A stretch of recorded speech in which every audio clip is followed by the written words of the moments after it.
I never thought I'd be standing outside a bank at 9 a.m. on a Tuesday, staring at my account balance in disbelief. Zero.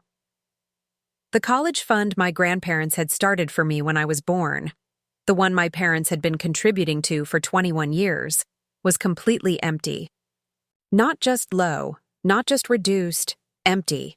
As in, someone had withdrawn $43,892 76 times without telling me.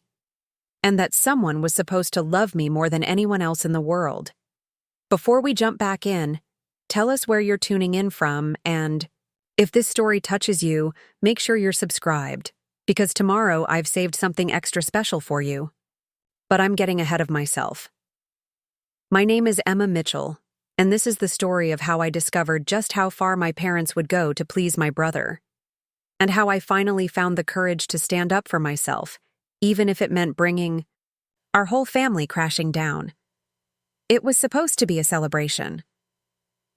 After 2 years of juggling part-time jobs and full-time classes, I'd finally earned my associate's degree from Oakridge Community College. My plan had always been clear. Get my associate's, then transfer to Penn State for my bachelor's in education. My parents knew this. We'd talked about it for years, how my community college route would save money, how the college fund would cover my final 2 years at university. That spring afternoon, I'd stopped by my parents' colonial-style house in the upscale part of the Oakridge for what I thought would be a small graduation dinner. Mom had texted saying she'd made my favorite, her famous lasagna with garlic knots. It felt like a peace offering after months of strained conversation. Maybe things were finally getting back to normal. As I pulled into the driveway, I noticed my brother Ryan's Mercedes parked in my usual spot. Nothing new there. Ryan always got the prime parking spot, the biggest slice of cake, the loudest congratulations. At 28, he was working at our dad's insurance company, being groomed to take over the family business someday. The golden child who could do no wrong. I grabbed my purse and the acceptance letter I'd received from Penn State earlier that week. Despite everything, I was excited to share my news. The moment I walked through the front door, I should have known something was off. The dining room table was set with Mom's best china, the set reserved for Thanksgiving and Christmas. Dad was wearing a button-down shirt instead of his usual post-work t-shirt. And Ryan was standing by the fireplace with his arm around his girlfriend, Vanessa, both of them grinning like they'd won the lottery. "There she is!" Dad boomed, lifting his wine glass. "The graduate!" Mom hurried over, pulling me into a lavender-scented hug. "We're so proud of you, honey." Something in her voice sounded rehearsed, like she was reading from a script. I scanned the room, noticing champagne bottles and a large envelope on the coffee table with Ryan and Vanessa's names written. In calligraphy? "What's going on?" I asked, setting my purse down. I thought this was just dinner. Ryan stepped forward, his perfect white teeth gleaming. "We have some big news, Em. Vanessa and I are engaged." Vanessa thrust her left hand toward me, a diamond the size of a small planet catching the light. "We're getting married in August at Lakeside Resort." August, just 3 months away. And Lakeside Resort was the most expensive venue in the state, with a rumored 2-year waiting list. "Wow," I managed. "That's fast. Congratulations." I looked at my parents, who were beaming at Ryan like he'd just announced he'd cured cancer. Mom wiped a tear from her eye. "We're so happy," she gushed. "Our first wedding in the family." Dad cleared his throat. "And we have some news for you too, Emma. Why don't we all sit down?" We gathered around the dining table, the lasagna cooling in the center. Dad poured champagne for everyone, including an extra full glass for me. Warning bells started ringing. In my head. "Emma," Dad began, his voice taking on that tone he used when explaining why Ryan deserved a new car while I was still driving my high school Honda. "We've been discussing your future." Mom jumped in. "You've done so well at the Community College, sweetheart. We're so proud." Ryan nodded along, his arm around Vanessa. Totally, sis. You crushed it. I took a sip of champagne, waiting for the other shoe to drop. Dad leaned forward. But your mother and I have been thinking, maybe this is a good time for you to take a gap year. The champagne turned sour in my mouth. A gap year? Why would I do that when I've been accepted to Penn State? I'm supposed to start in September. Well, Mom said, glancing at Dad, with Ryan and Vanessa's wedding coming up, it's going to be an expensive summer for us all. I stared at them, comprehension slowly dawning. What does their wedding have to do with my college? The room fell silent. Ryan suddenly became fascinated with his napkin. Dad cleared his throat again. The thing is, Emma, we've had to make some financial adjustments. The wedding venue required a substantial deposit and… You used my college fund for Ryan's wedding? The words came out sharper than I'd intended, but the looks on their faces confirmed what I'd said. Not all of it, Mom said quickly. Just a portion. How much? I demanded. Another glance between my parents. Dad sighed. We can discuss the details later. The important thing is, how much, Dad? My voice was eerily calm now. About half, he admitted, but we'll replace it. Ryan's getting a bonus at the end of the year, and we'll put that straight into your account. Half. Half of my future gone so my brother could have a fancy wedding at a lake. I looked at Ryan, who had the decency to look uncomfortable. Did you know about this? I asked him. He shifted in his chair. They mentioned they were helping with the costs, but I didn't know where the money was coming from, Em. I swear. Vanessa patted his arm. We're so grateful for your parents' help. The lakeside resort is going to be perfect. I pushed back from the table, my chair scraping loudly against the hardwood floor. I need some air. Outside on the porch, I unfolded my Penn State acceptance letter. The words blurred as tears filled my eyes. 2 more years of education. My dream of becoming a teacher, now hanging by a thread because my brother needed an Instagram-worthy wedding. The screen door creaked behind me. It was Jason, my boyfriend of 3 years, arriving late from his shift at the hospital where he worked as a nurse's aide. Hey, I thought we were meeting. He stopped when he saw my face. What happened? I told him everything, the words spilling out between angry tears. Jason listened, his jaw tightening as I explained what my parents had done. That's messed up, Em, he said finally. What are you going to do? I folded the acceptance letter and put it back in my pocket. First, I need to find out exactly how much they took. Then, I don't know. But even as I said it, I knew this was just the beginning. For years, I'd accepted being second best, being the responsible one while Ryan got all the privileges and none of the expectations. I'd bitten my tongue, played nice, convinced myself that if I just worked hard enough, my parents would finally see me. Not anymore. This wasn't just about money. It was about respect. About the years of favoritism and dismissal. About my future. I walked back inside, head held high, to find my family eating as if nothing had happened. They all looked up when I entered, their expressions a mix of guilt and annoyance at having their celebration interrupted. I'm going to the bank tomorrow, I announced. I want to see exactly what's left in my account. Mom's fork clattered against her plate. Emma, don't be dramatic. We're all family here. We make sacrifices for each other. Funny, I replied, grabbing my purse. It feels like I'm the only one making sacrifices. Dad stood up. Young lady, that's enough. We've always supported you. Have you? I cut him off. Because from where I'm standing, it looks like you've always supported Ryan. I'm just the afterthought. Ryan looked pained. Come on, Em, that's not fair. I laughed, a hollow sound that surprised even me. Not fair? You want to talk about fair? Let's talk about how I worked 2 jobs through community college while you got a position handed to you at Dad's company. Let's talk about how I've been saving every penny for my education while you're getting a wedding that costs more. than most people's houses. Mom was crying now, dabbing at her eyes with a napkin. Dad's face had turned red, a vein pulsing in his forehead, the classic Gregory Mitchell about to explode look. "I think you should leave," he said through gritted teeth. "Gladly," I replied, heading for the door. Jason followed silently behind me. In the car, the adrenaline drained from my body, leaving me shaking. Jason put his hand over mine. "What now?" he asked softly. I stared at my childhood home, the lights from the dining room casting long shadows across the manicured lawn. Through the window, I could see my family resuming their celebration, their faces already relaxing now that the problem child was gone. "Now," I said, turning the key in the ignition, "I find out exactly what I'm dealing with. And then I make them regret ever touching my future."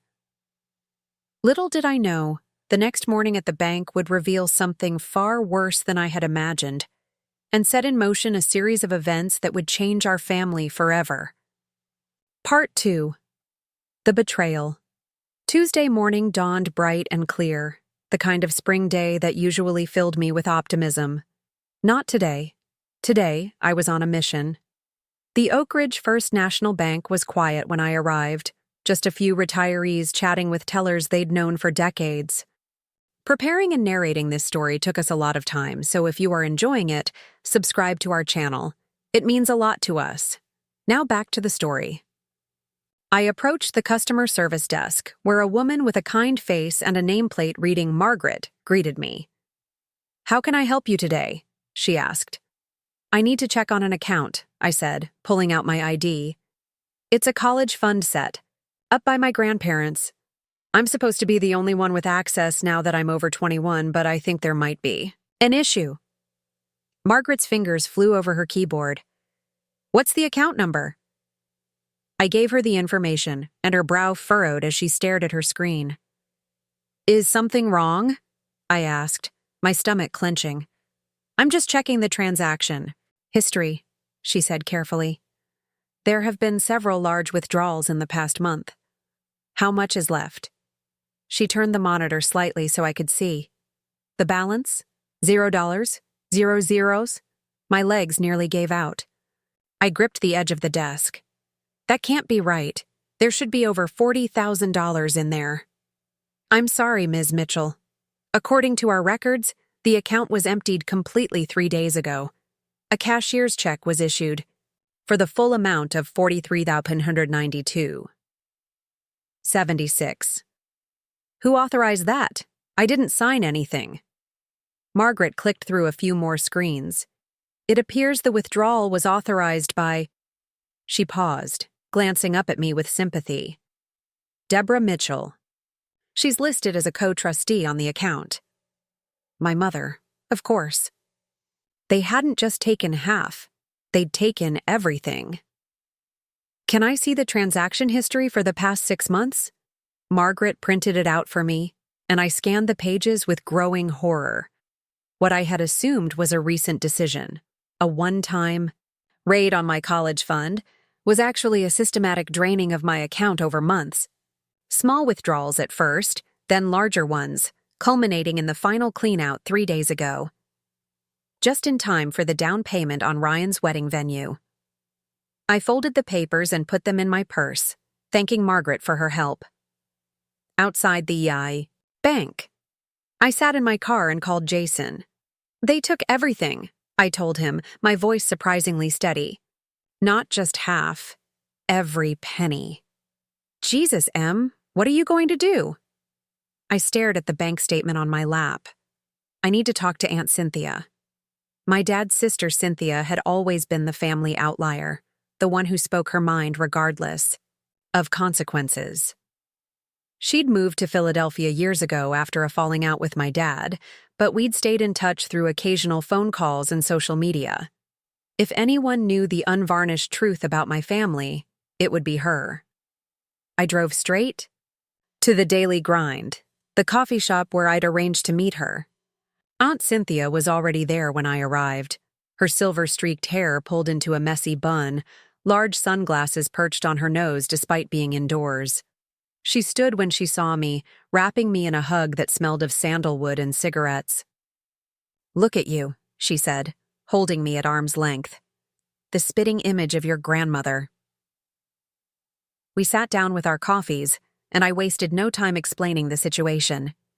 Cynthia's expression darkened as I recounted what had happened with my college fund. "I wish I could say I'm surprised," she said when I finished. "But your parents have always played favorites with you kids." "But this is different," I insisted. "This isn't just buying Ryan a nicer Christmas present or giving him a better car. This is my future they've stolen."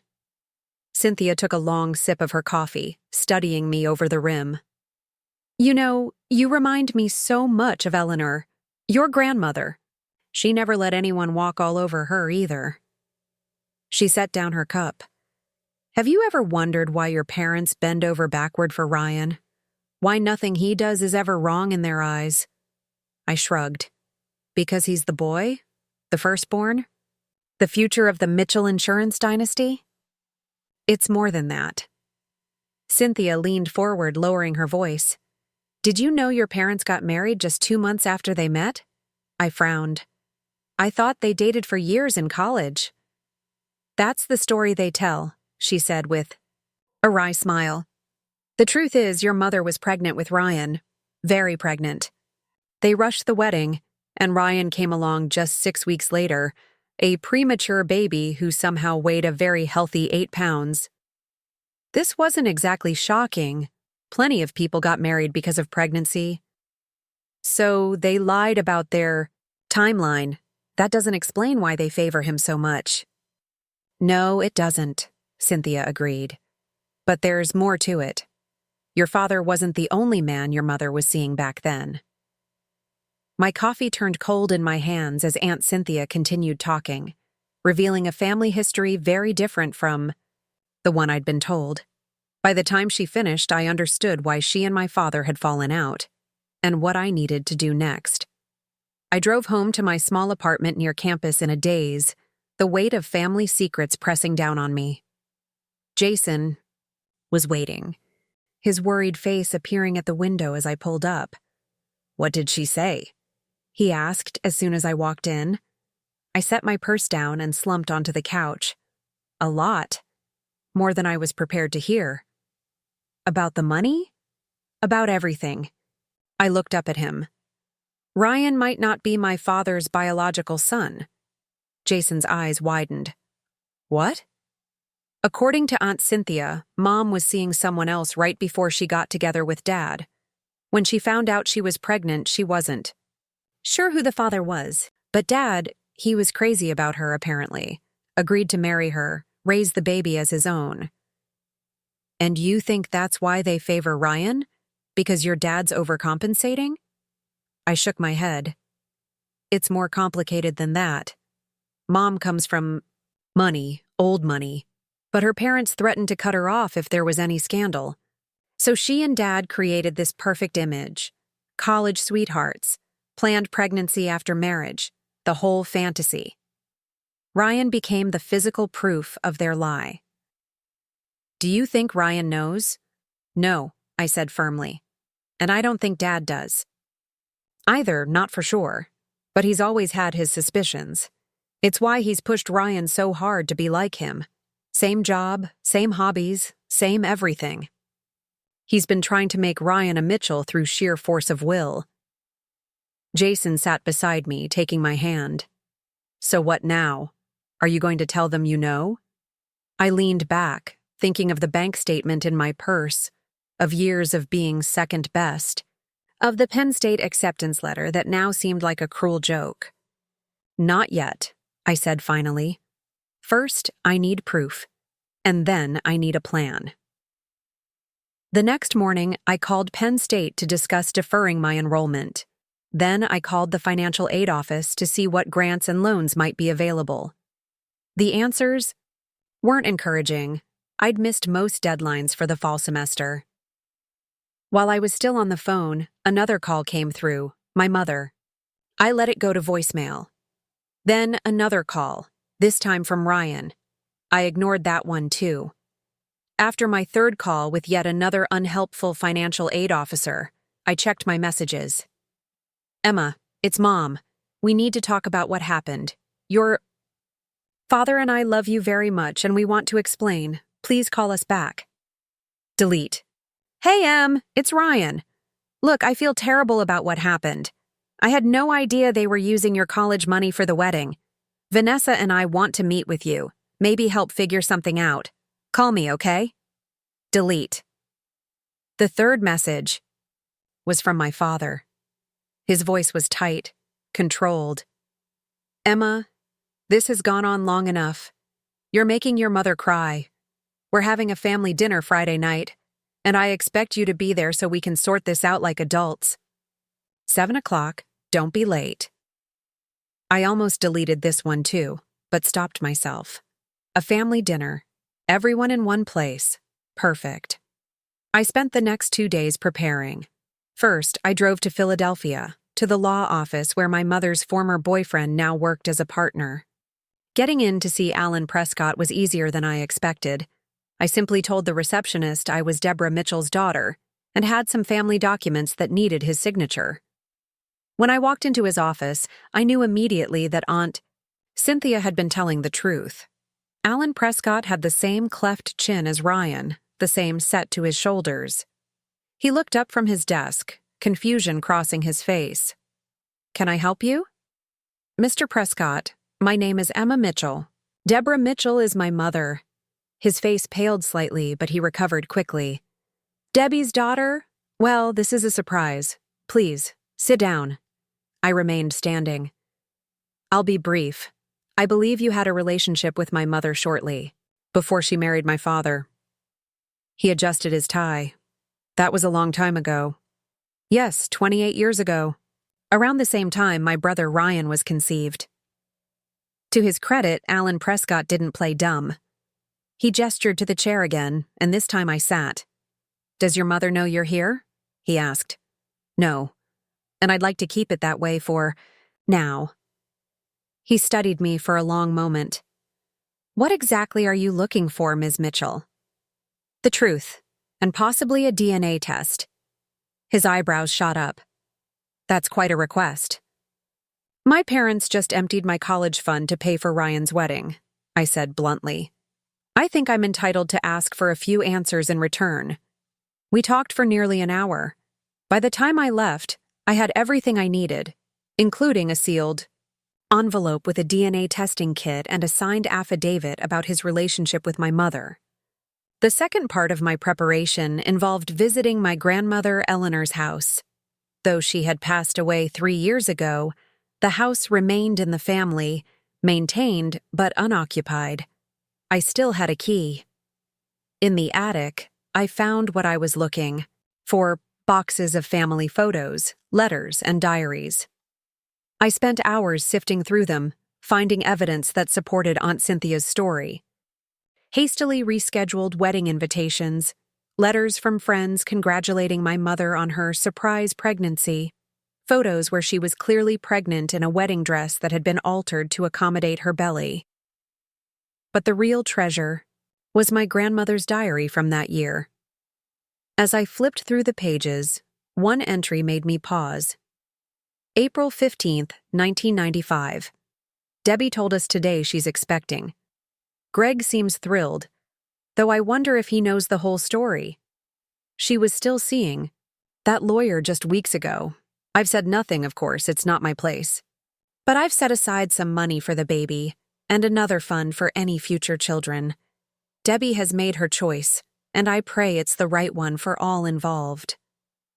That future children fund was mine, the one my parents had just emptied. By Friday evening, I was ready. I dressed carefully in a simple black dress, hair pulled back in a neat ponytail. I looked at myself in the mirror, hardly recognizing the determined young woman staring back at me. Jason squeezed my shoulder. You sure about this? I nodded. They've left me no choice. Want me to come with you? No, I said, picking up my bag containing all the evidence I'd gathered. This is something I need to do alone. As I drove to my parents' house, I felt remarkably calm. For years, I'd tried to earn their approval, their love, their attention. I'd played by their rules, stayed quiet when Ryan got special treatment, worked twice as hard for half the recognition. Tonight, all of that was going to change. Tonight, I would finally be seen. I pulled into the driveway at precisely 7 o'clock. Through the dining room window, I could see them all already seated. Mom, Dad, Ryan, and Vanessa. The perfect family portrait, just missing the inconvenient daughter.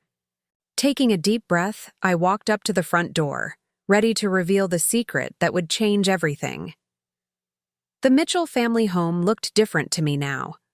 As I walked up the stone path to the front door, I saw it not as the warm sanctuary of my childhood, but as a beautiful facade hiding ugly truths. The perfectly manicured lawn, the gleaming windows, the tasteful spring wreath on the door, all carefully maintained appearances, just like my parents' marriage. I knocked instead of using my key. This wasn't my home anymore. I was a visitor now. Dad opened the door, surprise flickering across his face when he saw me standing there formally, clutching my leather portfolio like I was arriving for a business meeting. "Emma," he said, relief evident in his voice. "You came. You asked?" "Me too," I replied simply. He stepped aside to let me in, and I walked past him into the foyer, inhaling the familiar scent of Mom's lavender candles and Dad's aftershave. The dining room was visible through the archway, table set with the good china, crystal glasses catching the light from the chandelier, a vase of fresh flowers as the centerpiece. Mom was placing a basket of warm dinner rolls in the center of the table, while Ryan and Vanessa sat side by side, their heads bent together in conversation. They all looked up when I entered.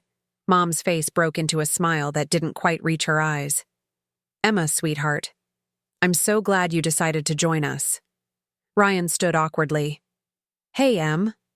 Vanessa waved, her enormous engagement ring catching the light. "Hi, Emma." I nodded to them both, then set my portfolio on the sideboard. "Before we sit down, I'd like to know exactly why I'm here." Dad came up behind me, his hand landing heavily on my shoulder. "We're here to clear the air, put all this unpleasantness behind us." "Unpleasantness," I repeated. "Is that what we're calling theft now?" Mom flinched. "Emma, please, let's not start the evening like this." "How should we start it, Mom? Pretending everything's fine? Ignoring the fact that you emptied my college fund without telling me?" Dad's grip on my shoulder tightened. "We made a decision as a family." "No," I cut him off, stepping away from his touch. "You and Mom made a decision. Ryan and Vanessa benefited from it. I wasn't consulted about my own money." "It wasn't just your money," Mom said, her voice taking on that patronizing tone she used when she thought I was being unreasonable. "Your father and I contributed to that account too." "So did Grandma Eleanor," I replied. "She specifically set it aside for my education." At the mention of his mother, Dad's expression softened slightly. "Emma, sit down, please. Let's eat and talk this through calmly." I glanced at the table, at the empty chair waiting for me. They wanted everything to go back to normal, for me to fall in line like I always had. For a moment, I was tempted. It would be easier, less painful, to just let it go. But then I thought of Penn State, of my dorm room I'd never see, of the teaching degree slipping away from me. I thought of years of feeling second best, of watching Ryan get everything while I got the leftovers of my parents' attention and resources. "No," I said quietly. "I'm not hungry." Ryan stood up. "Come on, Em, we can figure this out together. Vanessa and I have been talking and we're willing to scale back some of the wedding plans, maybe free up some money to help you." "How generous," I said, unable to keep the bitterness from my voice. "Considering it's my money, you're scaling back on spending." Vanessa's smile faltered. "We just want to help." "If you want to help, Cancel the lakeside resort and get married at the courthouse. That would free up plenty of money. She recoiled as if I'd slapped her. Ryan's face darkened. That's not fair, Emma. This isn't Vanessa's fault. You're right, I agreed. It's not her fault. It's not even your fault, Ryan. I turned to face my parents. It's theirs. Mom's hands were trembling slightly as she arranged a napkin on her lap. I don't understand why you're being so difficult about this. We've always supported you, Emma. Have you? I walked to the sideboard and opened my portfolio. Let's talk about support, Mom. Let's talk about how you and Dad have always put Ryan first in everything. Dad's face reddened. That's not true. Isn't it? I pulled out the first document, my bank statement. You didn't just take half of my college fund like you claimed. You took all of it. 43,892.76. I laid the paper on the table where everyone could see it. Mom paled. We were going to tell you. When? After I showed up at Penn State and discovered I couldn't pay tuition?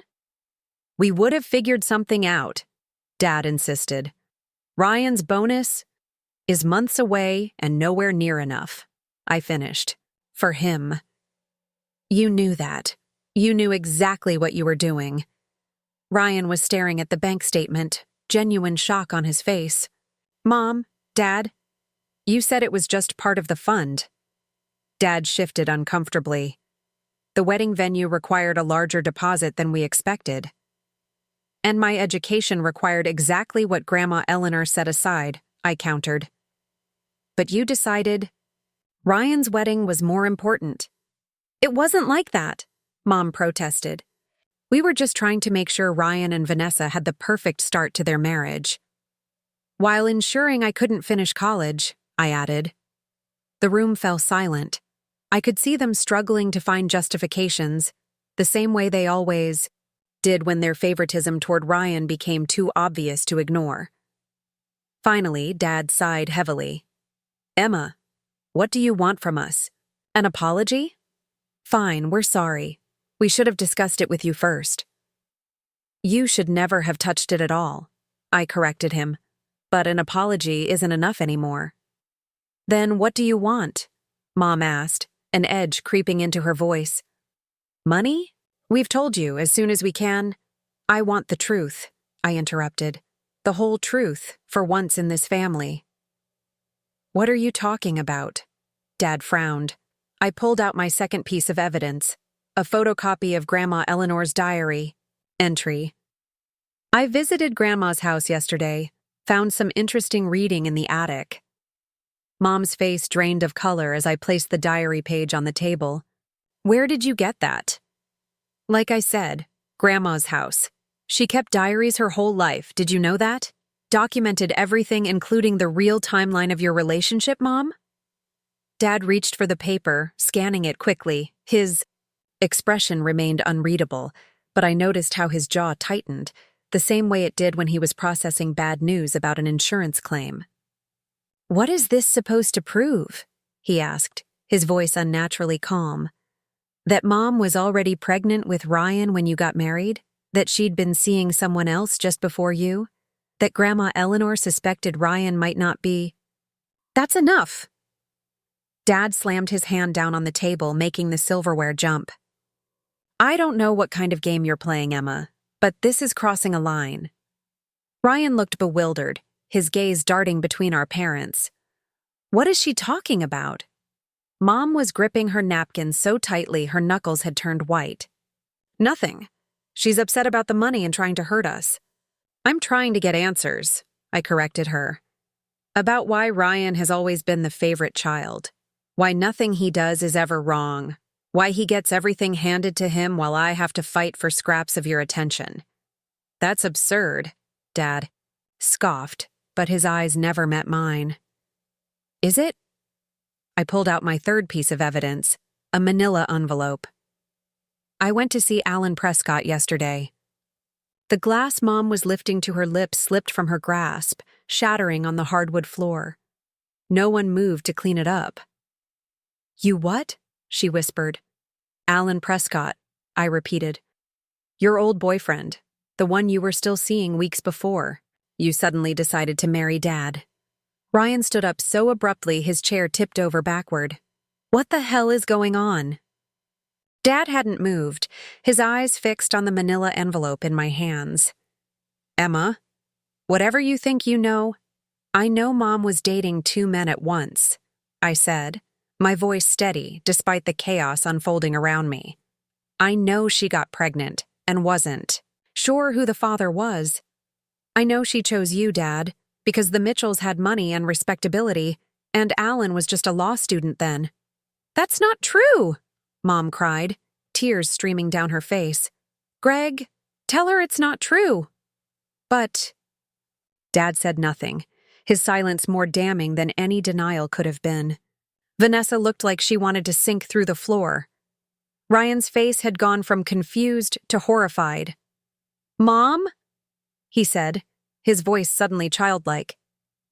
"Dad? What is she saying?" I opened the manila envelope and pulled out Alan Prescott's signed affidavit, placing it gently on the table. "Mr. Prescott remembers everything, Mom. He was quite forthcoming about your relationship and how suddenly it ended when you discovered you were pregnant." Mom buried her face in her hands, her shoulders shaking with sobs. Dad finally looked up, his face ashen. "You had no right to dig into this, Emma. No right at all." "And you had no right to take my future away," I countered. "My entire life, I've watched you worship the ground Ryan walks on while treating me like an afterthought. Now I understand why." "That's not why," Dad said, his voice barely audible. "Then explain it to me," I challenged him. "Explain why Ryan gets everything and I get nothing." "Because I chose him," Dad exploded, rising to his feet. "I chose to be his father when I didn't have to. I stood by your mother, gave her child my name, my home, my life. Do you have any idea what that cost me? The doubt, the wondering every time I looked at him?" The room fell completely silent. Ryan staggered back as if physically struck. "Dad," he whispered. Dad seemed to suddenly realize what he'd admitted. He reached toward Ryan. "Son, I didn't mean—" "Don't touch me," Ryan snapped, backing away. All my life, you pushed me to be just like you. The same school, the same job, the same everything. Was that just to convince yourself I was yours?" "You are mine," Dad insisted, but the damage was done. Vanessa stood up, grabbing her purse. "I think I should go." "Vanessa, wait." Ryan started. "I'll call you tomorrow," she said quickly before hurrying out of the dining room. The front door closed quietly behind her a moment later. Mom raised her tear-streaked face. "Ryan, please, you have to understand. It was complicated back then." "Complicated?" Ryan laughed bitterly. "You lied to me my entire life, both of you." He turned to me, his expression accusatory. "And you decided to blow it all up because of money?" "Not because of money," I corrected him. "Because of fairness. Because they emptied my college fund for your wedding while hiding the truth from both of us." "So this is revenge?" he demanded. "This is me refusing to be the family scapegoat anymore." Ryan shook his head in disgust. "You know what? Have the wedding money, all of it. I don't want it." He grabbed his jacket from the back of his chair. "In fact, I don't want any of this. I don't even know who I am anymore." "Ryan, please," Mom begged, reaching for him. He jerked away from her touch. "Don't. Just don't." And then he was gone too, the front door slamming behind him. My parents stared at me, their faces a mixture of shock, anger, and grief. "Are you happy now?" Dad asked, his voice hollow. "You've destroyed your brother." "You did that," I replied quietly. "You and Mom, with every lie, every secret, every time you made him the golden child to compensate for your guilt." "You have no idea what you've done," Mom whispered. I gathered my evidence back into my portfolio, I know exactly what I've done. I've exposed the truth you've been hiding for 28 years. And what about your education? Dad asked bitterly. Was it worth it, Emma? Trading your college fund for this moment of revenge? I met his gaze steadily. I'll figure out my education. I always do. But I'm done being the daughter you take for granted. I turned to leave, but Mom's voice stopped me.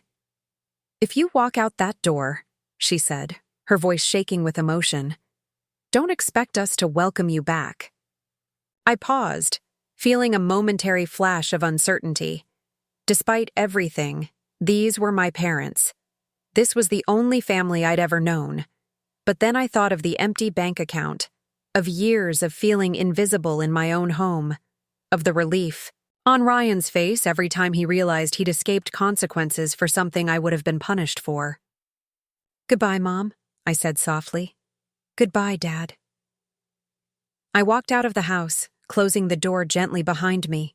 The spring air felt fresh against my tear-streaked face. In my car, I sat for a long moment, hands gripping the steering wheel, waiting for regret to hit me. It didn't come.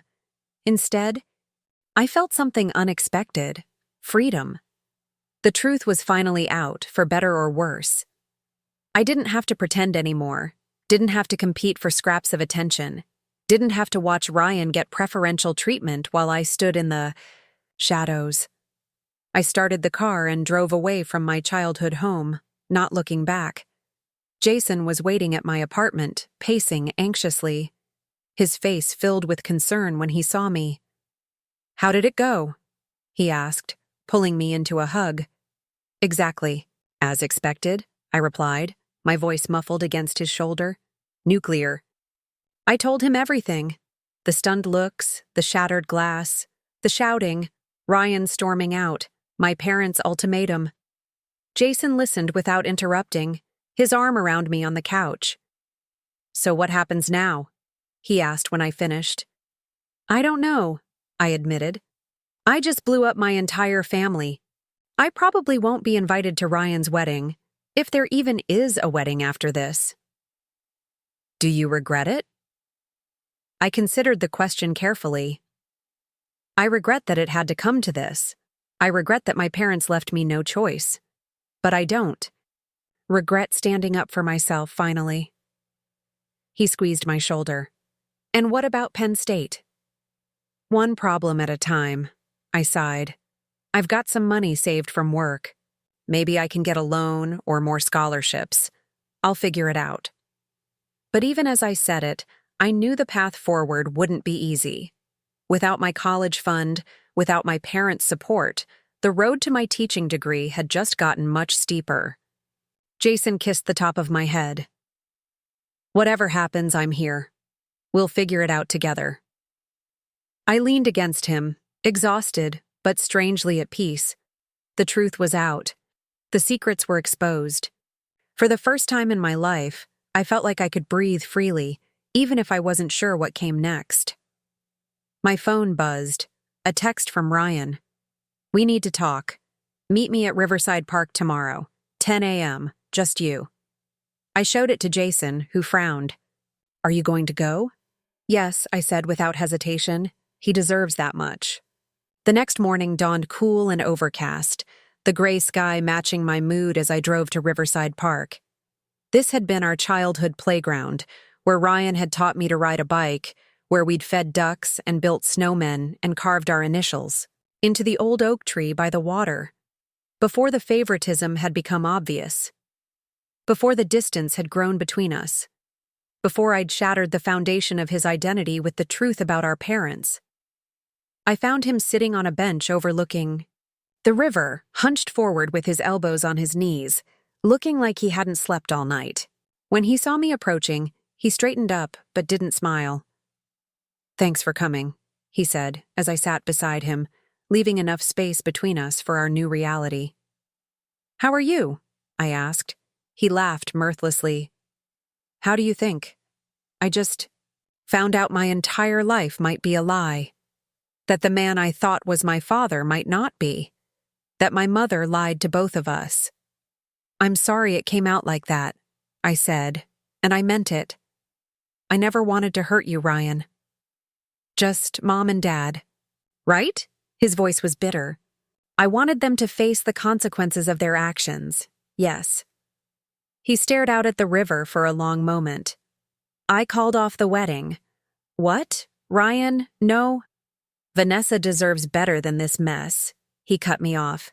Better than a groom who doesn't even know who he is anymore.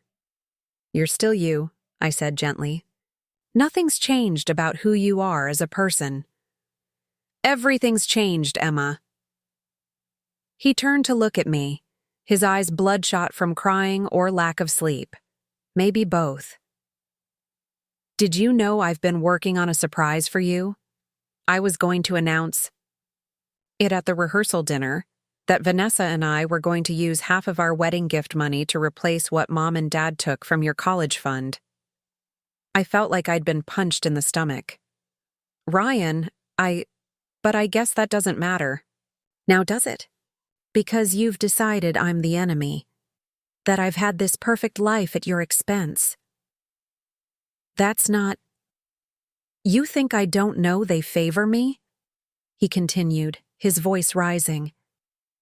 You think I haven't seen it my whole life, the way they let me get away with things they'd punish you for. The way they push me to succeed while barely noticing your accomplishments? I stared at him, speechless. I've spent years trying to make it up to you, Em. Covering for you when you missed curfew. Talking them into letting you go on that school trip they thought was too expensive. Convincing Dad that community college was a smart financial choice, not a step down. I didn't know, I whispered.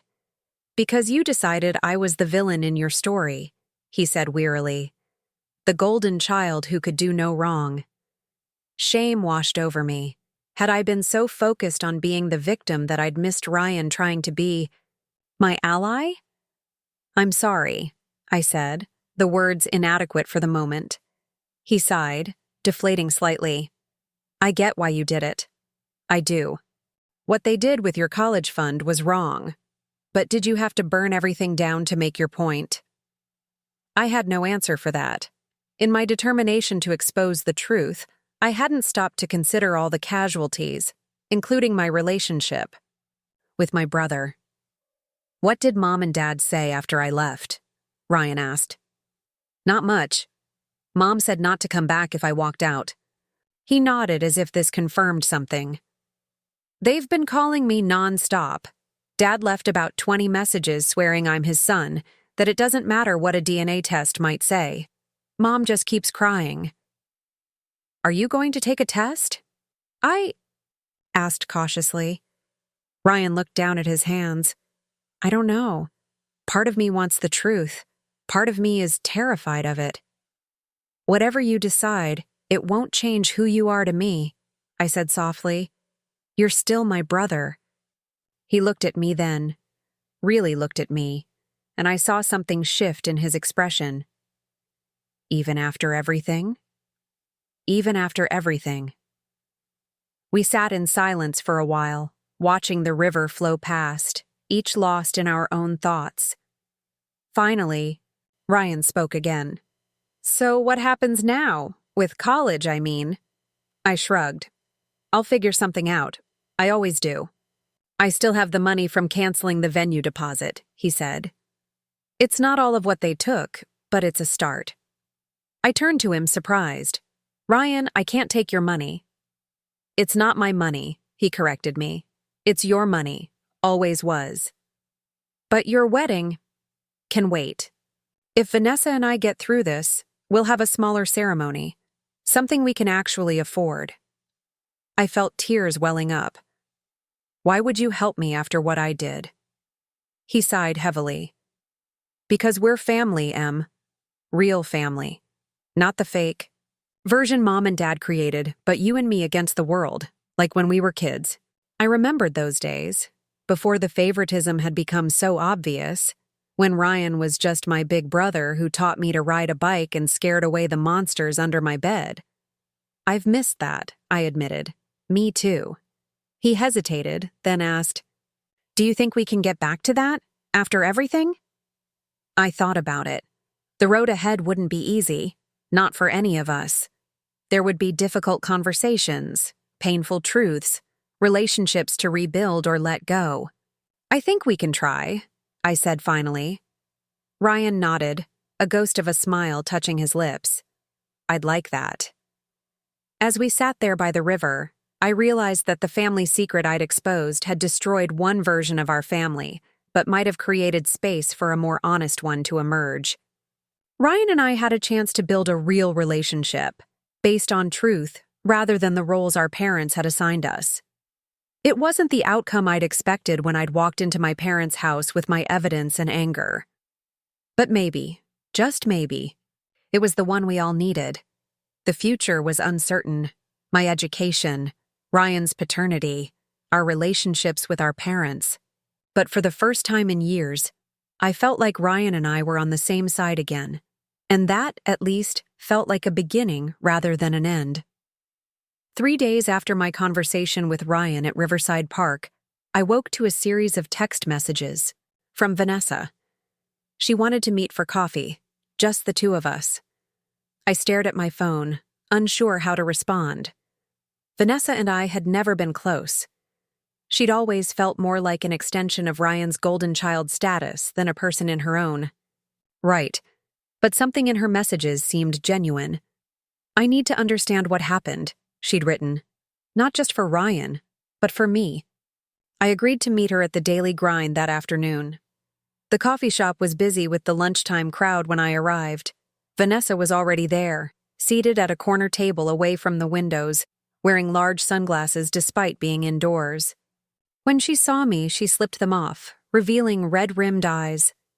"Thank you for coming," she said as I sat down across from her. "I wasn't sure you would."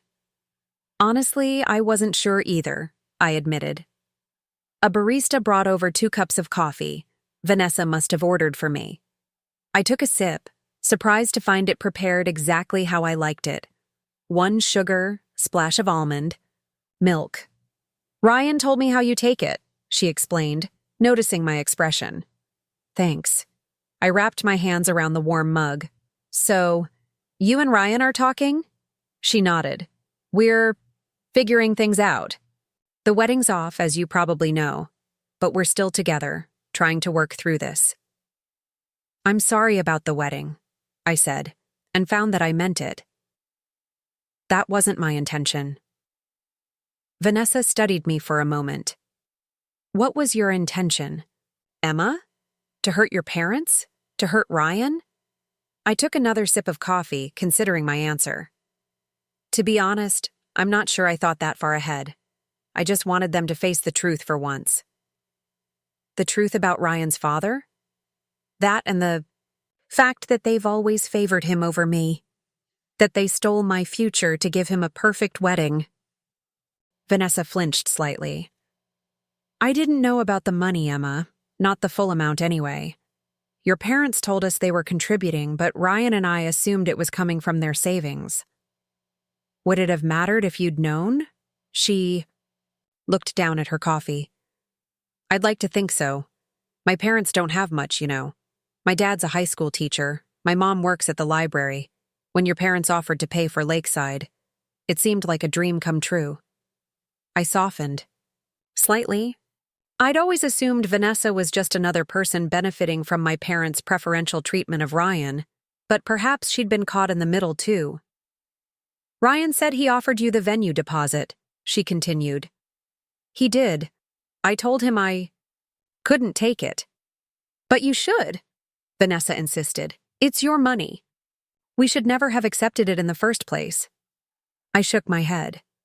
It would be different if the money had come from my parents' account, but they took it from my college fund, money my grandmother set aside specifically for my education. I understand that now.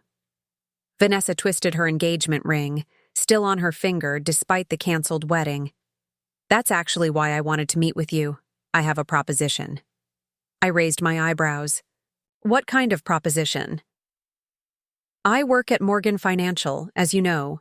We have a scholarship program for employees and their families. The application deadline was last month, but I spoke with HR, explained the situation. They've agreed to let you apply late. I stared at her, shocked. Why would you do that for me? Because it's the right thing to do, she said simply. And because despite everything, Ryan loves you. He's heartbroken about what happened with your parents, but he's even more upset about possibly losing his relationship with you. I swallowed, hard, unexpected emotion rising in my throat. I don't know what to say. Say you'll apply. Vanessa pushed a folder across the table. It won't cover everything, but combined with the venue deposit and whatever else you can pull together, it might be enough to get you through the first year at Penn State.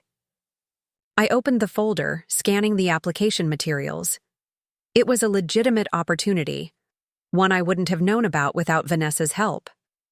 Thank you, I said, closing the folder. Really? She nodded, then hesitated before asking, Have you spoken to your parents since that night? No. You? Once. Your mom called crying, begging me to convince Ryan to answer his phone. Vanessa sighed. It was uncomfortable. I can imagine. Ryan's struggling, Emma. Not just with the paternity question, but with everything. He thought he knew about his life. He's angry, confused. And I did that to him, I finished for her. Yes, she said bluntly. But your parents set it all in motion years ago. Ryan understands that. We sat in silence for a moment, the noise of the coffee shop washing over us. Finally, I asked the question that had been bothering me since our conversation at Riverside. Park. Do you think he'll take the DNA test? Vanessa twisted her ring again. I don't know. Part of him wants clarity, but part of him is terrified of what he might find out. We've talked about what it would mean either way. She trailed off, then looked at me directly. What about you? Are you going to reconcile with your parents? I shook my head. I can't see how. They made their choice, repeatedly chose Ryan over me. Then they stole my future and told me not to come back when I called them on it. People say things they don't mean when they're hurt, Vanessa observed. This goes beyond hurt feelings. I countered. This is about a lifetime of being treated like I matter less. About having the one thing that was meant to be mine, my education fund, taken away without even consulting me. I'm not defending what they did, Vanessa clarified. I'm just saying. Families are complicated, and permanent estrangement is a heavy thing to live with. So is betrayal, I replied. We finished our coffee in contemplative silence. As we were preparing to leave, Vanessa hesitated, then reached into her purse and pulled out a small velvet box. I almost forgot. Ryan wanted me to give you this. I opened the box to find a delicate silver bracelet with a small charm, a miniature bicycle. He said you'd understand, Vanessa added. My throat tightened. When I was 7, I'd fallen off my bike and scraped my knee badly. Ryan, 12 at the time, had carried me all the way home on his back, promising to teach me to ride. Better so I wouldn't fall again.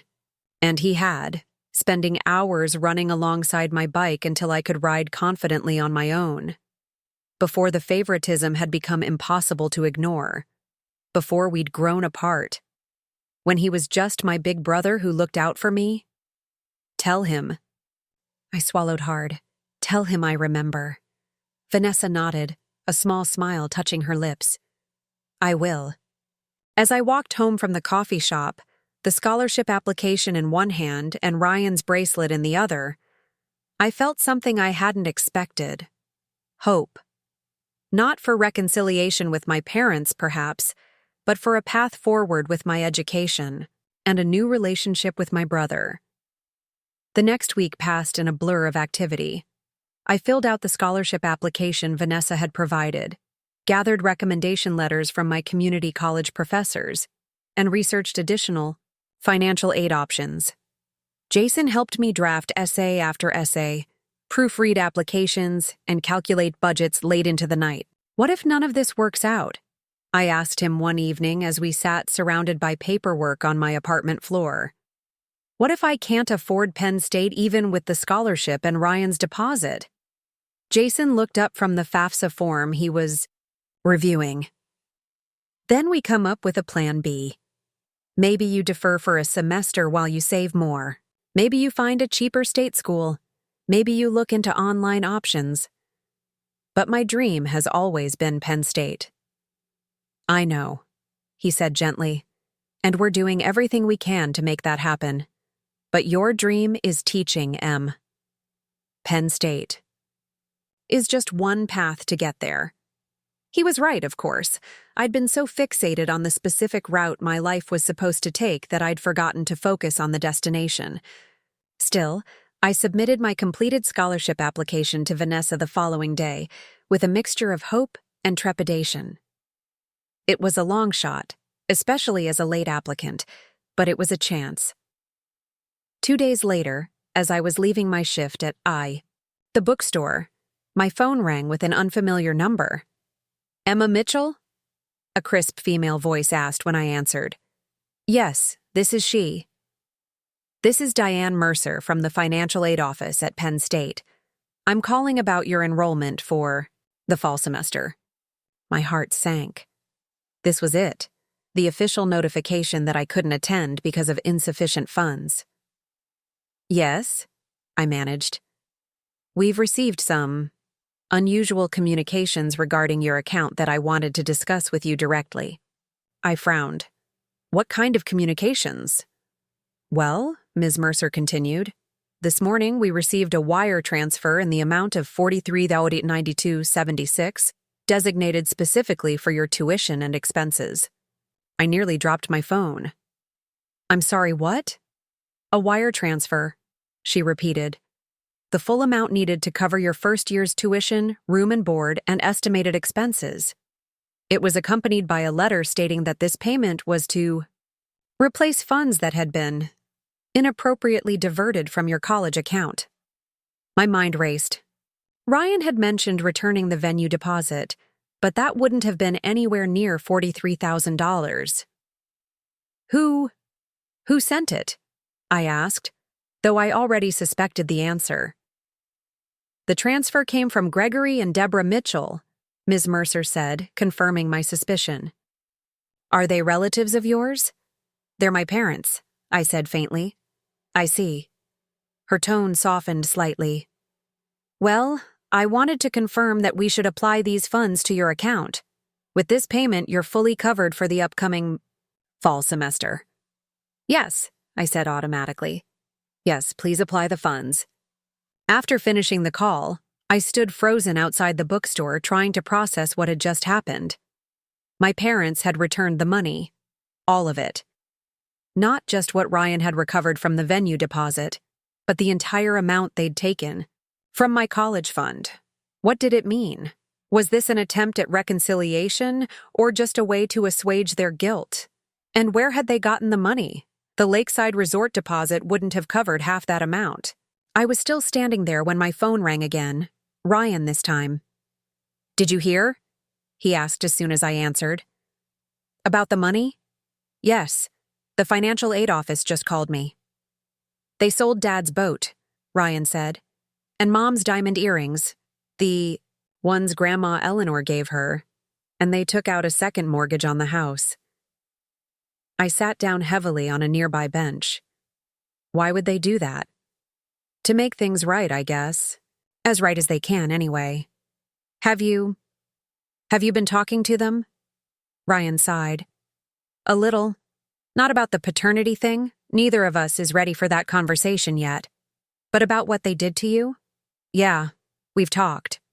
And I made it clear that what they did was wrong. That if they want any kind of relationship with me going forward, they needed to fix what they'd done to you first. I felt a rush of warmth toward my brother. You didn't have to do that. Yes, I did, he said firmly. You're my sister, Em. No matter what a DNA test might say about Dad and me, that will never change. Tears pricked my eyes. Thank you. So what happens now? Ryan asked. Will you talk to them? I hesitated. I don't know. Returning the money doesn't erase all those years of favoritism, of making me feel like I mattered less. No, it doesn't, Ryan agreed. And I'm not saying you should forgive and forget. Just maybe hear them out? I'll think about it, I promised, though I wasn't sure if I meant it. After we hung up, I walked slowly back to my apartment, my mind swimming with conflicting emotions. My parents had returned my college money. More than that, they'd made significant personal sacrifices to do so. It didn't undo the hurt or the betrayal, but it was something. Jason was surprised when I told him the news. They actually replaced the entire amount? He asked, eyes wide. I nodded. According to Ryan, they sold Dad's precious boat and Mom's inheritance jewelry, plus took out a second mortgage. Wow. Jason whistled low. That's not nothing. No, it's not, I agreed. Are you going to call them? I sank onto the couch beside him. I don't know. Part of me wants to. They're still my parents, despite everything. But another part thinks some damage can't be undone with money. No matter how grand the gesture. Jason put his arm around me. You don't have to decide right now.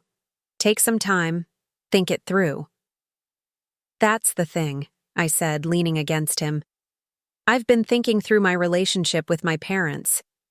My entire life, analyzing every interaction, wondering why I never measured up to Ryan in their eyes. I'm tired of thinking about it. Then maybe it's time to act instead, Jason suggested. Either close that door for good, or open it enough to hear what they have to say. The next morning, I woke early, my mind made up. If my parents could take such dramatic steps to make financial amends, the least I could do was listen to what they had to say. Not for their sake, but for mine. So I could move forward, one way or another, without this weight hanging over me. I texted Ryan first. I'm ready to talk to Mom and Dad. Can you arrange it? His response came quickly. They're at Grandma Eleanor's house. Said they'd be there all day if you want to come by. Grandma Eleanor's house, neutral territory, filled with memories that predated the worst of the family drama. It was a deliberate choice on their part, I realized, and a good one. I dressed carefully in jeans and a simple blue sweater, Grandma's favorite color.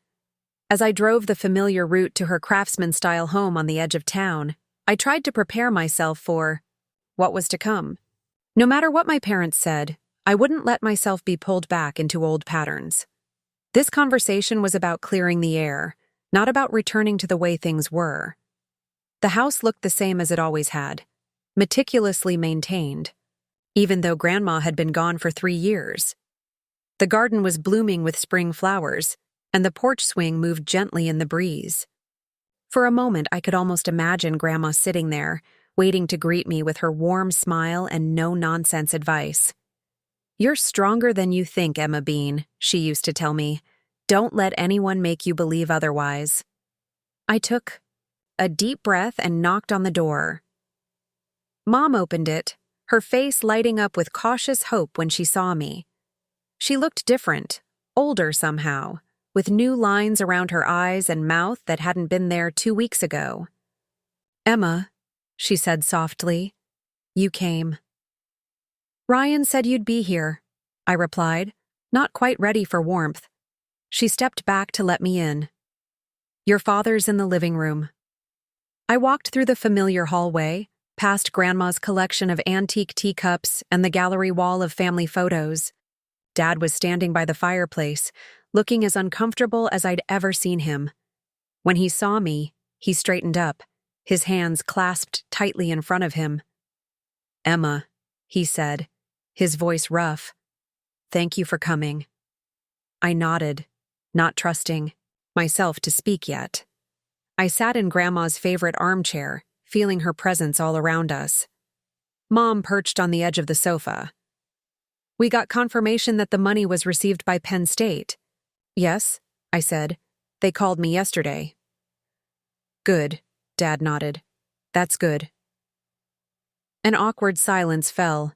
I could see them struggling with what to say next, how to bridge the chasm that had opened between us. Finally, Dad cleared his throat. Emma, what we did was wrong. Taking your college money without asking, it was unforgivable. Yes, it was, I agreed, not making it easier for him. We've been trying to understand why we did it, Mom continued. Not to excuse it, but to explain. To ourselves as much as to you. I waited, curious despite myself. Dad ran a hand through his thinning hair. The truth is, we've been treating Ryan differently his entire life. Not just giving him more, but expecting less, making excuses, cleaning up his messes. Because you're not sure he's your biological son, I stated bluntly. Dad flinched but nodded. That uncertainty. It changed how I saw him from the very beginning. I overcompensated, trying to make him mine through sheer force of will, and in the process. You pushed me aside, I finished for him. We failed you, Mom said, tears welling in her eyes, over and over again.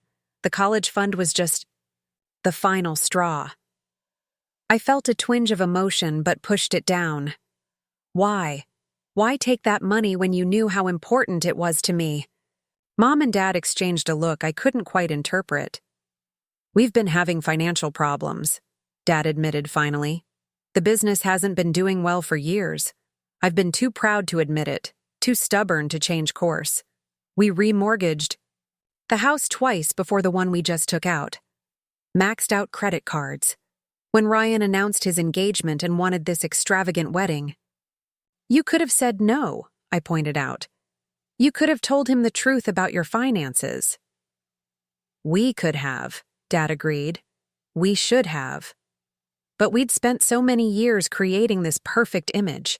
Successful business, perfect family, golden son following in my footsteps. The more our real life diverged from that image, the more desperately we clung to it, Mom added. When Ryan wanted Lakeside, we convinced ourselves it was an investment in his happiness, that your college fund was just sitting there and we'd replace it before you needed it. But you knew I'd be transferring to Penn State this fall, I said. We'd talked about it for years. We weren't thinking clearly, Dad admitted. We told ourselves we'd figure it out somehow, that Ryan's happiness had to come first, just this once. Just this once? I repeated incredulously. His happiness has always come first. Mom nodded, tears spilling down her cheeks. You're right. We see that now, in a way we couldn't, or wouldn't, before. Selling the boat and Mom's jewelry, taking out another mortgage. None of that erases what we did, Dad said. But we want you to know that we're finally facing reality. About our finances, about how we've treated you, about everything. I studied them both, these people who had shaped my entire life, for better and worse. They looked diminished somehow, sitting in Grandma Eleanor's living room with their failures laid bare. Have you talked to Ryan about his paternity? I asked. Dad's jaw tightened. Not yet. He's not ready, and honestly, neither am I. Will you take a DNA test? If Ryan wants me to, yes, Dad said, though I could see the fear in his eyes. Whatever the results, he's my son. He always will be. Mom reached for Dad's hand. We've made so many mistakes, Emma. But losing you, that would be our biggest regret. I felt a knot in my throat. I don't know if I can forgive you. Not yet. We understand, Dad said quickly. We're not asking for that today. What are you asking for then? Mom and Dad exchanged another look. A chance, Mom said simply. A chance to show you that we can change, that we see our mistakes and want to do better. We know we don't deserve it, Dad added, but we're asking anyway. I looked around Grandma Eleanor's living room at the photos of our family through the years. There I was as a gap-toothed 7-year-old, Ryan's arm around my shoulders as we stood in front of this very fireplace at Christmas. There were my parents on their 25th anniversary, looking into each other's eyes with genuine love. There was Grandma herself, stern but kind-eyed, watching over us all. What would she advise me to do now? I thought of Ryan, trying to rebuild his own relationship with our parents while grappling with questions about his identity. Of Vanessa, extending an olive branch despite the chaos I'd brought to her life. Of Jason, supporting me through every decision without pushing me in any particular direction. And I thought of myself, what I needed, what I wanted, what would allow me to move forward with my life. I can't promise anything, I said finally, but I'm willing to try family counseling. All four of us, you, me, and Ryan. The relief on their faces was palpable. Anything, Mom said. Whatever you need. I need honesty, I told them. Complete honesty from now on. No more secrets, no more lies, no more pretending we're something we're not. Dad nodded solemnly. You have our word. I stood up, suddenly exhausted by the emotional weight of the conversation. I should go. I have a lot to process. Of course, Mom said, rising quickly. Thank you for coming, Emma, for giving us a chance to explain. As they walked me to the door, Dad hesitated, then asked, Will you let us know when you start at Penn State? Maybe we could help you move in? A week ago, I would have rejected the offer outright. But now, standing in Grandma Eleanor's house with the first fragile thread of a new relationship forming, I found myself nodding. I'll let you. No, I promised. Outside, the spring air felt cleansing. I stood on Grandma's porch for a moment, looking out at the garden she'd tended so carefully. I couldn't help wondering what she would think of all this. The secrets, the confrontation, the tentative steps toward reconciliation. I liked to think she would approve of my standing up. For myself, of demanding the truth, of refusing to accept less than I deserved. But I also believed she would understand the choice I was making now. To leave the door open, just a crack, to whatever might come next. As I drove away from Grandma Eleanor's house, I felt lighter somehow. Not because everything was fixed, it wasn't, not by a long shot, but because for the first time in my life, I was setting the terms of my relationship with my parents. I wasn't the afterthought, the second choice. The one who had to accept whatever scraps of attention came my way. I was Emma Mitchell, future teacher, Penn State student, a young woman charting her own course. And whatever happened with my family going forward, I would face it on my own terms. August arrived with a heat wave that shimmered over Oakridge like a fever dream. The town felt smaller now, as if my confrontation with my family had somehow shrunk the space we all occupied. I found myself taking detours to avoid driving past my parents' house or the insurance office where Ryan and my father worked. It wasn't that I was hiding, exactly. More that I needed the distance to think clearly about what came next. The first family counseling session was scheduled for the following week. I'd found a therapist who specialized in family estrangement and secrets, Dr. Amelia Chen, who had agreed to see all four of us, me, Ryan, Mom, and Dad. The appointment sat on my calendar like a ticking clock, both dreaded and necessary. In the meantime, I had practical matters to attend to. Penn State's fall semester would begin in just 3 weeks, and I had a dorm room to prepare for, textbooks to order, and a life to pack up. The money my parents had returned covered tuition, room and board, and basic expenses, but there were still gaps in my budget. I'd picked up extra shifts at the bookstore, saving every penny. That was where I was, restocking the fiction section, on a slow Tuesday afternoon, when Aunt Cynthia appeared at the end of the aisle, her silver-streaked hair pulled back in its usual messy bun. "There's my favorite niece," she announced as if we'd planned to meet. I nearly dropped the stack of novels I was shelving. "Aunt Cynthia, what are you doing here?" She waved a dismissive hand. "Can't an aunt visit her niece without an interrogation? When do you get off work?" I glanced at my watch. Another hour, but I have a lot to do after. Perfect, I'll wait. We're having dinner. Before I could protest, she wandered off toward the cafe section of the bookstore, leaving me to finish. My shift with a mixture of curiosity and apprehension. Aunt Cynthia had been my ally in uncovering the family secret, but we hadn't spoken since that explosive dinner. I wasn't sure what to expect from her now. When my shift ended, I found her sipping a latte and reading a dog-eared paperback. "Ready?" she asked, snapping the book shut. "I guess. Where are we going?" "Lucille's. I've been craving their clam chowder for months." Lucille's was a local institution, a waterfront restaurant that had been serving the best seafood in Oakridge for 3 generations. It was also, I couldn't help noting, where my parents had celebrated their anniversary every year. We drove separately, meeting in the restaurant's parking lot. The dinner rush hadn't started yet, so we were seated immediately at a window table, overlooking the river. "So," Aunt Cynthia said after we'd ordered, "I hear you're heading to Penn State soon." "News travels fast," I observed. She smiled wryly. "Small towns, that, and I've been talking to Ryan." I raised my eyebrows. "You and Ryan are talking now? I thought you two weren't close." "We weren't. But apparently blowing up family secrets creates strange bedfellows." She buttered a piece of bread thoughtfully. He needed someone to talk to who understands the Mitchell family dysfunction firsthand. "And you volunteered for that job?" "More like got drafted, but it's been good, actually. He reminds me a lot of Greg at that age, before he became so." "Dad-like?" I suggested. "Precisely." She nodded. "Ryan told me you're all doing family therapy next week." I sipped my water, unsure how much I wanted to share. "We're trying. I don't know if it will work, but it felt like the right next step."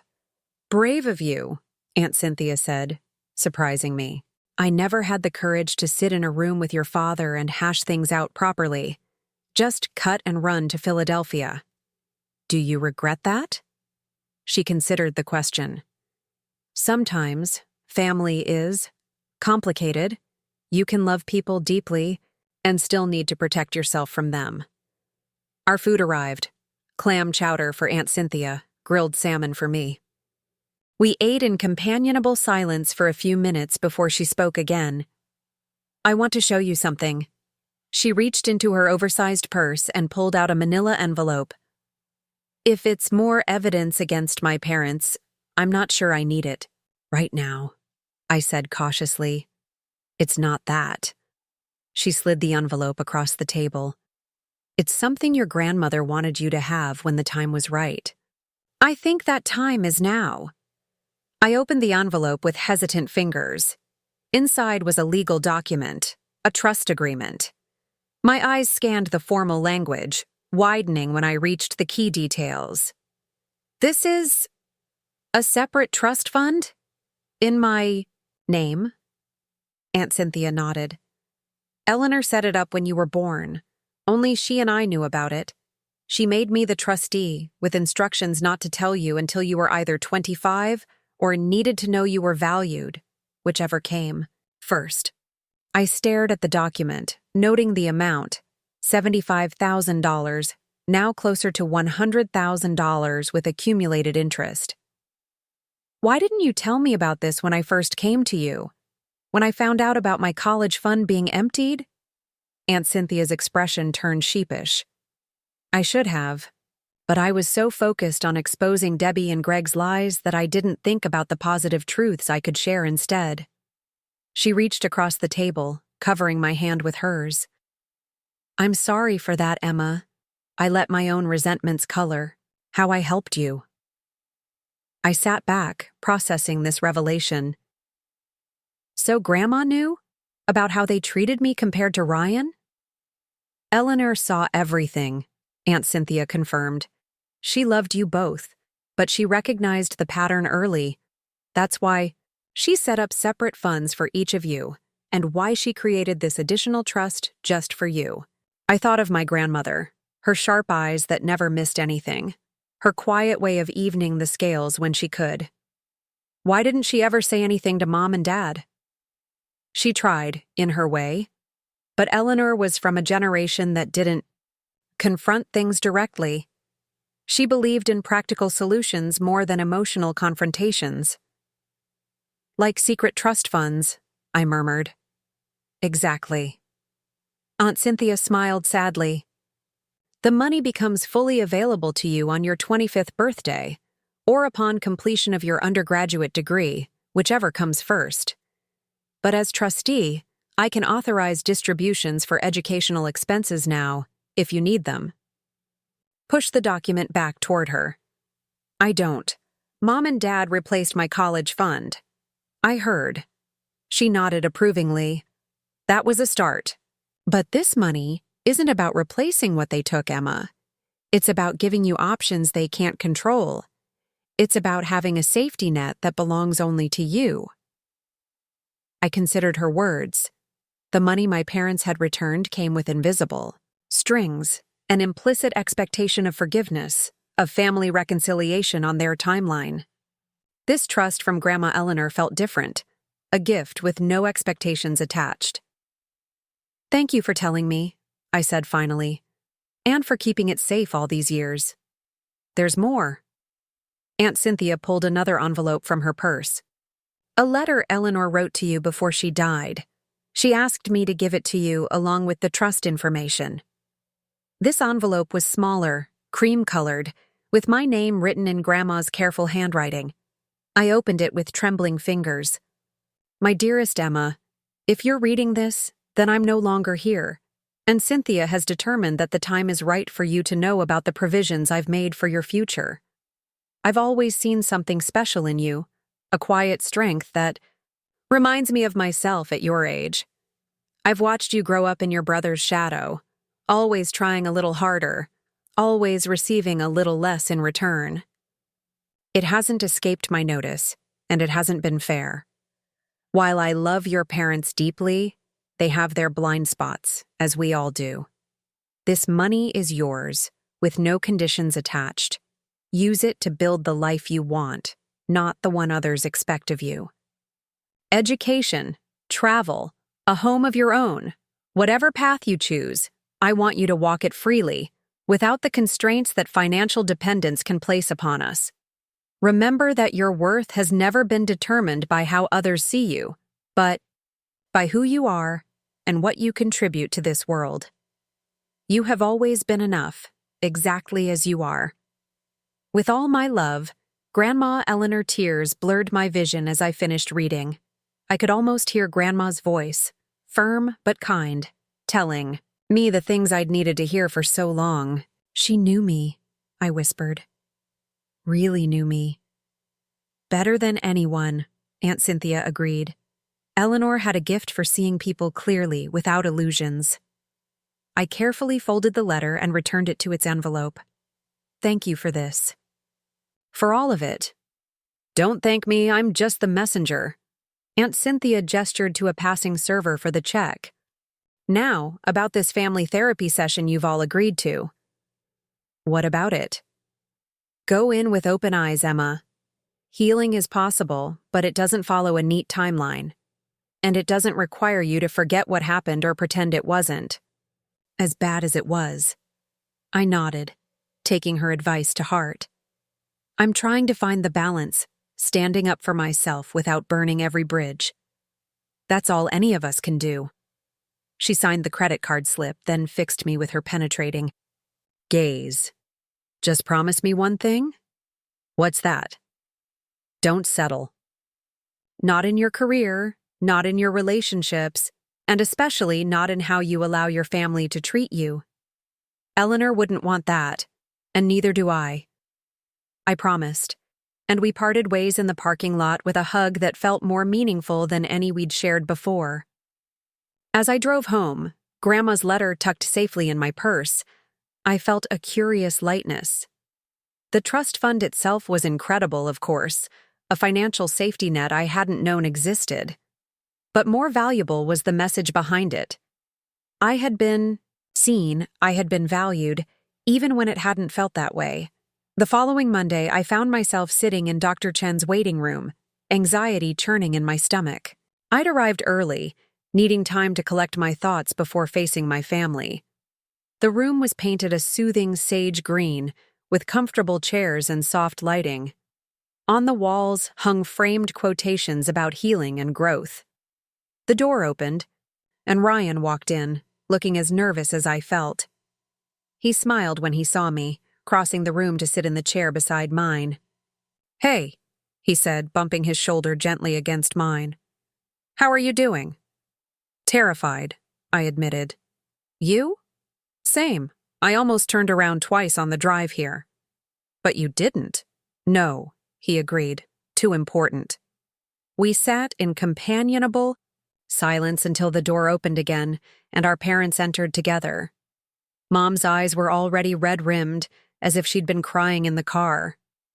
Dad looked stiff and uncomfortable in a button-down shirt and slacks, like he was attending a business meeting rather than a therapy session. "Emma," Mom said softly. "Ryan." "Mom," we responded in unison.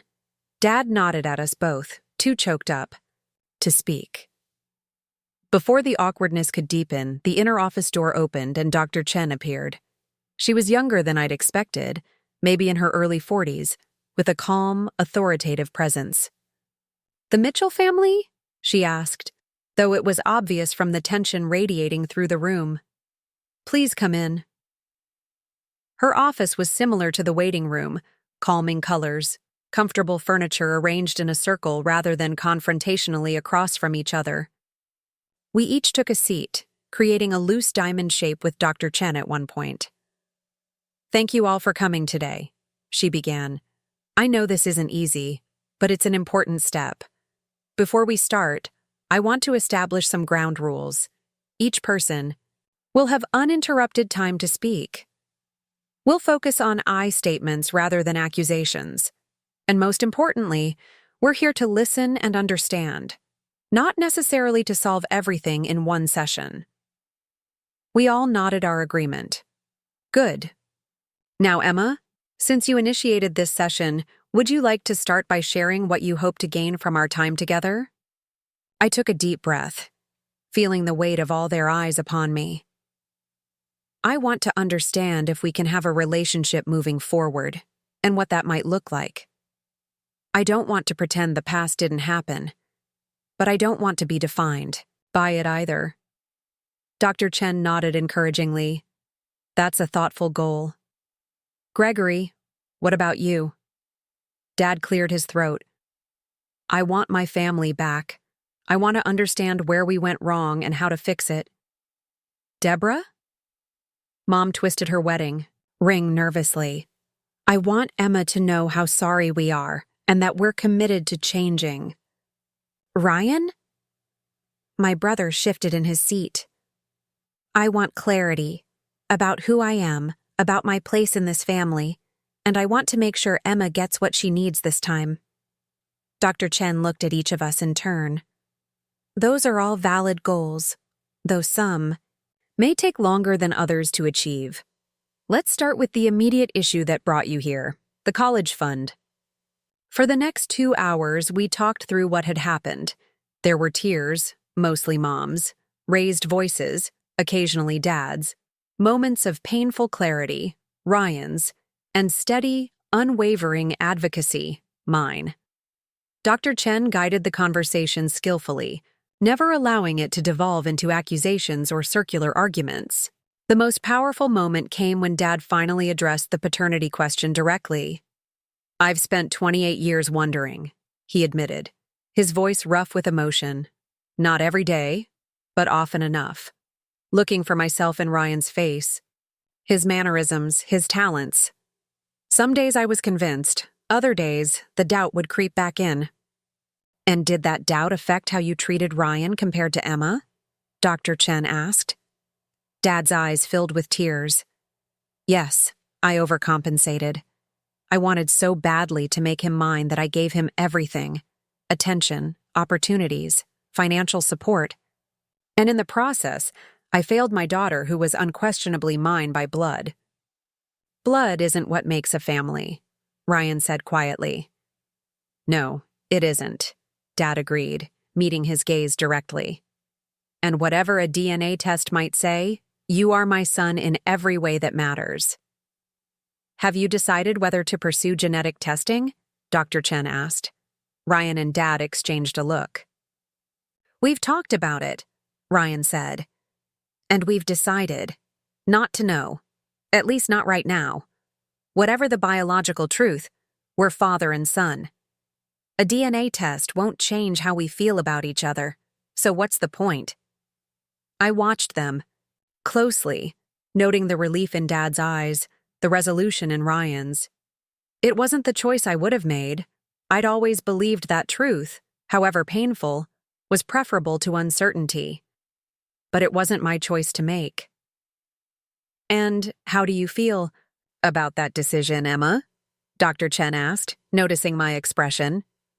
It's not up to me, I said carefully. If Ryan and Dad are comfortable living with the uncertainty, that's their choice. But does it affect your ability to move forward with your family? She pressed. I considered the question. What affects me more is whether my parents can acknowledge the favoritism that happened and commit to treating us equally moving forward, regardless of Ryan's biological parentage. Mom leaned forward. We can acknowledge it, Emma. I can see now how unfair we've been to you, how we pushed you aside and put Ryan first in so many ways. It wasn't Ryan's fault, I added quickly, looking at my brother. I need everyone to understand that. I'm not angry at Ryan for being the favorite. I'm angry at Mom and Dad for creating that dynamic in the first place. And maintaining it for so long, Dad added, surprising me with his self-awareness. Even when it became obvious. Dr. Chen nodded approvingly. This is good work. You're all speaking honestly about difficult truths. Now let's talk about practical steps forward. What needs to happen for this family to begin healing? The conversation shifted to specific actions and boundaries. I made it clear that while I was open to rebuilding relationships, I needed time and space. No surprise visits at Penn State, no pressure to come home for every holiday right away. My parents agreed to respect those boundaries while also committing to regular family therapy, sessions that would work around my school schedule. Ryan suggested a weekly family video call, casual, no pressure, just to stay connected during my first semester away. We all agreed that could work. By the end of the session, we hadn't solved everything, but we had a framework to build upon. As we prepared to leave, Dr. Chen gave us each a journal with a writing prompt for the week ahead. What do I need this family to understand about my experience? In the parking lot, we stood awkwardly, unsure how to say goodbye after such an emotionally charged conversation. Emma, Mom said hesitantly, would it be all right if I hugged you? The old Emma would have said yes automatically, regardless of her own feelings. The new Emma took a moment to check in with herself first. A quick one, I decided, opening my arms. Mom hugged me gently, as if afraid I might break or pull away. I love you, she whispered. I know, I replied, because despite everything, I did know that. Their love had been imperfect, unequal, sometimes harmful, but it had existed. Nonetheless, Dad stood back, sensing I wasn't ready for physical affection from him yet. We're proud of you, Emma, for standing up for yourself, for Penn State, for all of it. I nodded, accepting his words without needing to reciprocate with forgiveness. I wasn't yet ready to offer. Ryan walked me to my car. That was intense, he said, leaning against the driver's side door. Extremely. I smiled tiredly. But necessary, I think. Yeah. He studied my face. Are you really okay with me not getting the DNA test? I considered the question carefully. It's your life, Ryan. Your identity. If you're at peace with not knowing, then I support that decision. He looked relieved. Thanks, Em.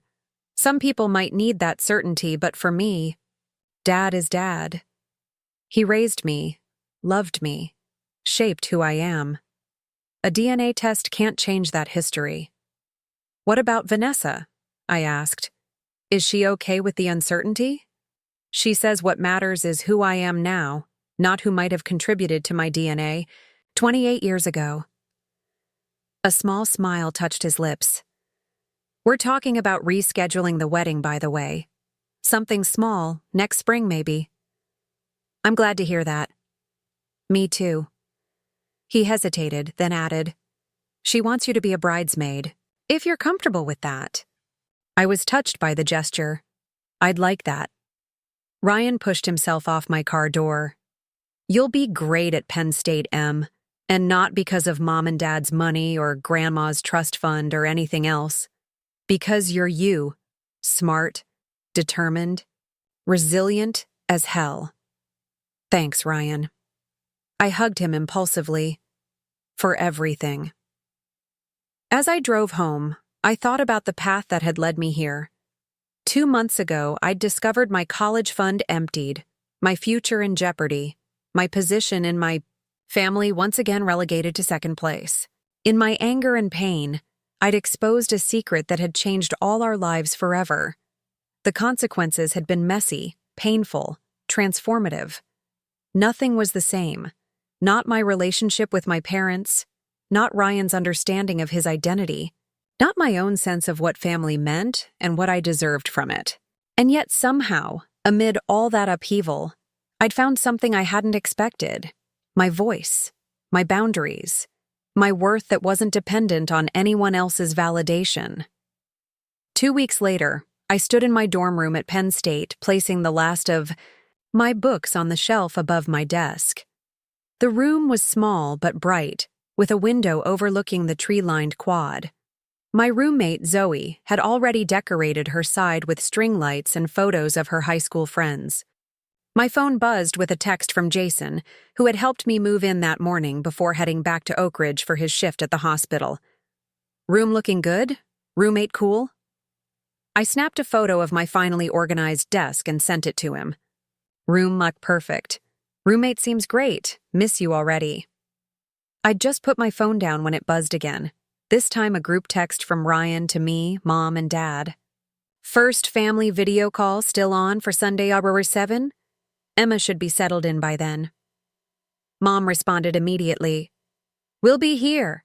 Can't wait to see your dorm, Emma. Dad added. Looking forward to it. No pressure, just checking in. I smiled. Slightly at their careful wording. They were trying in their way to respect the boundaries we'd established in therapy. I typed a quick reply. Sunday works. Talk to you then. Setting my phone aside, I opened my desk drawer and pulled out the items I'd saved for last, Grandma Eleanor's letter, now carefully preserved in a frame, the bracelet Ryan had given me with the bicycle charm, and a small stack of photos. I pinned Grandma's letter above my desk, where I could see it every day. A reminder that I had always been enough, exactly as I was. The bracelet went around my wrist, a symbol of the brother who was trying to rebuild our relationship on more equal footing. The photos I arranged thoughtfully on my bulletin board. Jason and me at his hospital volunteer recognition dinner. Aunt Cynthia and me at Lucille's, taken by our server at her insistence, a childhood photo of Ryan teaching me to ride a bike, and one final image, my whole family at our second therapy session, Dr. Chen having suggested a photo to mark the beginning of our healing journey. In that photo, we weren't touching, weren't even standing particularly close together, but we were all looking at the camera, all present in the moment, all committed to the difficult work ahead. It wasn't perfect. It wasn't even close to perfect. But it was real, messy, complicated, honest in a way we'd never been before. I stepped back to survey my completed room, my home for the next year. Around me, the sounds of campus life filtered. Through the window, students laughing, music playing, opportunities waiting. My education was secured, thanks to my parents' belated but significant sacrifice. My future beyond that was safeguarded by Grandma Eleanor's trust, and my sense of self, That had been earned through the hardest lesson of all. My parents had used my college fund for my brother's wedding, so I'd revealed our family secret. The aftermath had been painful, transformative, necessary. And while our family would never be what it once was, perhaps it could become something better. Something built on honesty rather than appearances, on respect rather than obligation, on love that didn't demand perfection or silence in return. I opened my new planner and wrote on the first page, "The truth will set you free, but first it will make you really uncomfortable." Then I added my own corollary. "Freedom is worth the discomfort." Closing the planner, I took one last look around my dorm room, the physical manifestation of the future I'd fought for, and headed out to explore my new campus, ready at last to write my own story. The spring semester at Penn State was drawing to a close, bringing with it the familiar chaos of final exams, year-end projects, and students frantically securing summer internships. From my window in Simmons Hall, I watched cherry blossoms scatter across the quad like pink snow. A fitting farewell to my freshman year. I'd just finished my last education theory paper when my phone chimed with a video call from Ryan. These calls had become our routine over the past year, sometimes scheduled, sometimes spontaneous, but always welcome. "Hey, college girl," he said when I answered, his face filling my screen. "How's the end of semester crunch treating you?" "I just submitted my final paper," I replied, showing him my laptop with the confirmation screen. "One exam to go on Thursday, then I'm officially done with freshman year." "Impressive," he nodded. "Mom and Dad want to know if you're coming home right after, or—" There it was, the careful phrasing, the hint of uncertainty. After a year of therapy, improved communication, and slow rebuilding, my family had learned not to assume or demand, but to ask instead. "I'll be home next weekend," I confirmed, staying through Memorial Day, then starting my summer job at the literacy camp. Relief crossed Ryan's face. "Good, because there's something I need to talk to you about in person. Several somethings, actually." I raised my eyebrows. "Sounds mysterious. Can I get a hint?" "Nope," he grinned. "But it's good stuff, I promise."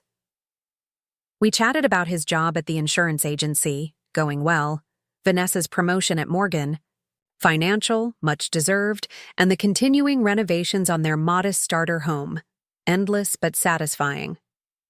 What we didn't discuss, what we never discussed directly during our quick catch-up calls, was the DNA test question or our still-evolving family dynamics. Those conversations were reserved for face-to-face interactions, usually with Dr. Chen, present. After we hung up, I returned to my desk, reorganizing notes for my final exam. My roommate Zoe burst in, flushed with excitement about her summer research opportunity in Boston. As she chattered about sublets and subway maps, I felt a wave of gratitude for the friendship we'd developed, one of many unexpected gifts this year had brought. The week flew by in a blur of studying, packing, and goodbye coffees with friends. Before I knew it, I was loading my suitcases into Jason's car for the drive back to Oakridge.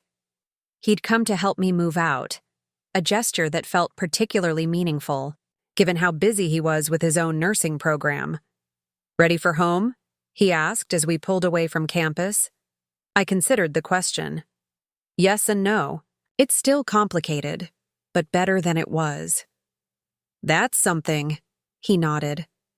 The 3-hour drive passed quickly, filled with easy conversation and comfortable silences. As we approached the Oakridge town limits, I felt the familiar mixture of tension and anticipation that now accompanied my homecomings. "Your place or your parents first?" Jason asked.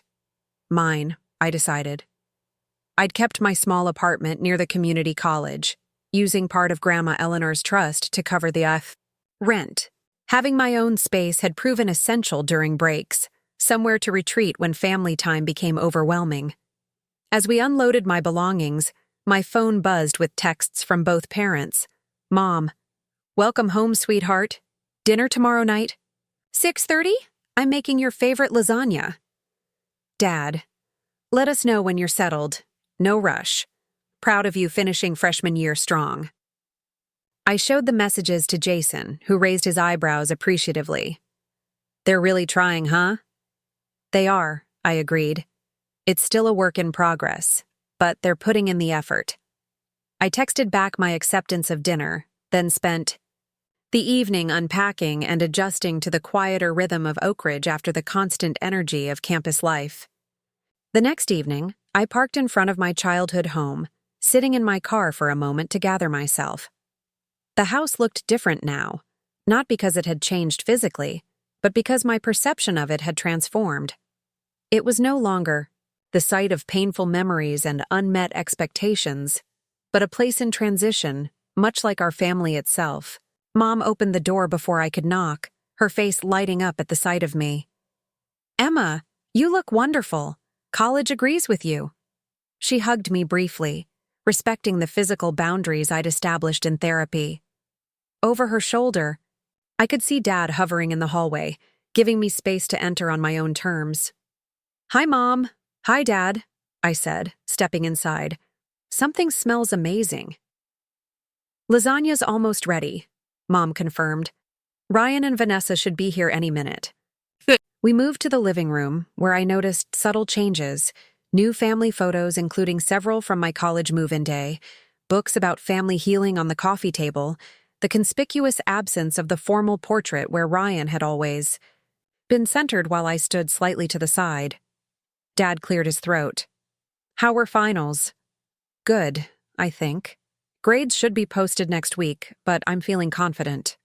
"Your professor's comments on your midterm papers were exceptional," Mom added, reminding me that I'd shared those evaluations during one of our video calls, and that she'd actually paid attention. The doorbell rang, saving us from potential awkwardness. Ryan and Vanessa entered, bearing a bakery box and gift bag. "The graduate returns," Ryan announced, giving me a side hug. "Bearing gifts, no less."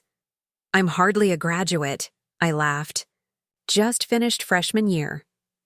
"Still worth celebrating," Vanessa insisted, handing me the gift bag.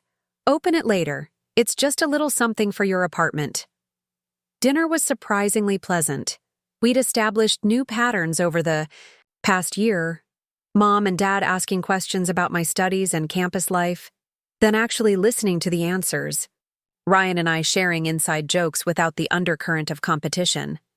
All of us carefully avoiding the landmines of old family dynamics. It wasn't until dessert, chocolate cake from my favorite bakery, that Ryan cleared his throat meaningfully. "So, we have some news to share," he began, taking Vanessa's hand. Mom immediately perked up. "Are you—" "No, not pregnant," Vanessa laughed, "though we appreciate the enthusiasm." "We've set a wedding date," Ryan announced. "October 12th this fall, small ceremony at Riverside Gardens, close friends and family only." "That's wonderful," Mom exclaimed while Dad nodded approvingly. "Congratulations," I added sincerely. "There's more," Ryan continued, glancing at Vanessa, who nodded encouragingly. "We've been doing a lot of thinking about what kind of family we want to build together. About honesty and transparency and all the things we've been working on in therapy this past year." I felt a shift in the atmosphere, a collective holding of breath around the table. "I've decided to take the DNA test," Ryan said quietly. "I already did it, actually. The results came back last week." Mom's fork clattered against her plate. Dad went completely still. "Ryan," Mom began, her voice trembling. "You don't have to—" "I needed to know, Mom," Ryan interrupted gently. "For me. For the family Vanessa and I hope to have someday. I couldn't keep wondering." Dad's knuckles were white where he gripped the edge of the table. "And?" he asked, his voice barely audible. Ryan looked directly at him. "And you're my father, biologically, legally, in every way that matters." The silence that followed was profound, relief and shock and a dozen other emotions swirling together. "You're sure?" Dad finally managed. 99. 9% sure, Ryan confirmed. That's what the test said. Mom burst into tears, while Dad sat frozen, as if afraid to believe what he was hearing. But that doesn't change anything about how we got here, Ryan continued firmly. The lies, the uncertainty, the favoritism, all of that still happened. The fact that I'm biologically a Mitchell doesn't erase the damage caused by pretending everything was perfect when it wasn't. I watched my brother with newfound respect. A year ago, he might have used this revelation to sweep everything under the rug, to pretend our family problems had been imagined or exaggerated. Now he was refusing to let biological confirmation become an excuse for denial. You're right, Dad said finally. The DNA doesn't change what we did wrong as parents, but I'd be lying if I said I wasn't relieved. His voice broke on the last word. Mom wiped her eyes. I always knew, she whispered. In my heart, I knew. But I was so afraid. Afraid of what? I asked, speaking for the first time since Ryan's announcement. She looked at me, really looked at me. Afraid of losing everything.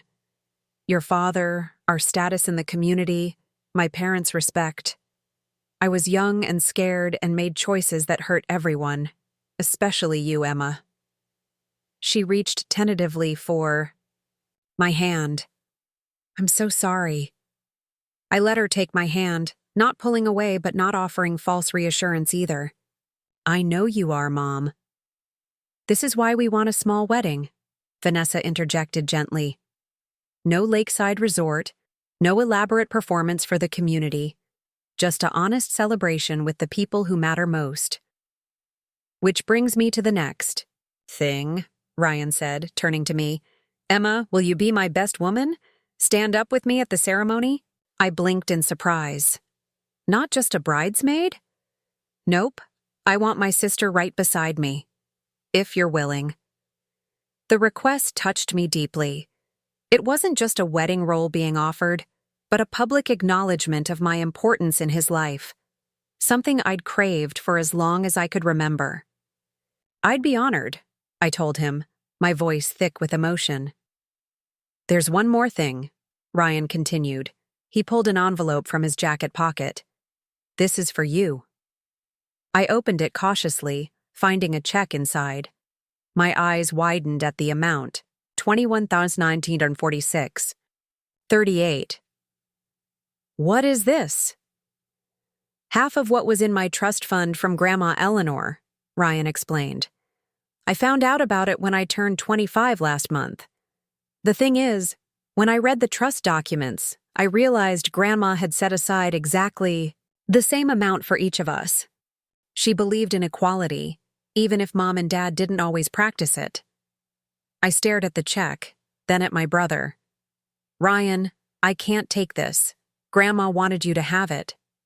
She wanted balance, he corrected me. And so do I. Besides, Vanessa and I are doing fine financially. Your education will cost far more than our modest wedding, especially with grad school in your future. I looked from Ryan to our parents, who seemed both uncomfortable and strangely proud. This was the kind of conversation we would never have had a year ago.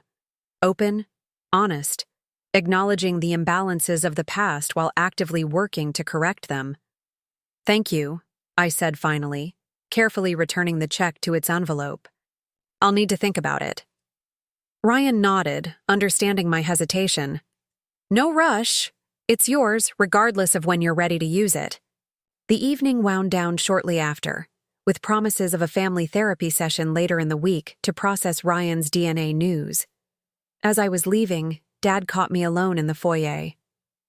Emma, he said softly, I know money doesn't fix the past, but I hope you know how proud I am of the woman you've become, not despite how we raised you, but maybe because you had the strength to overcome it.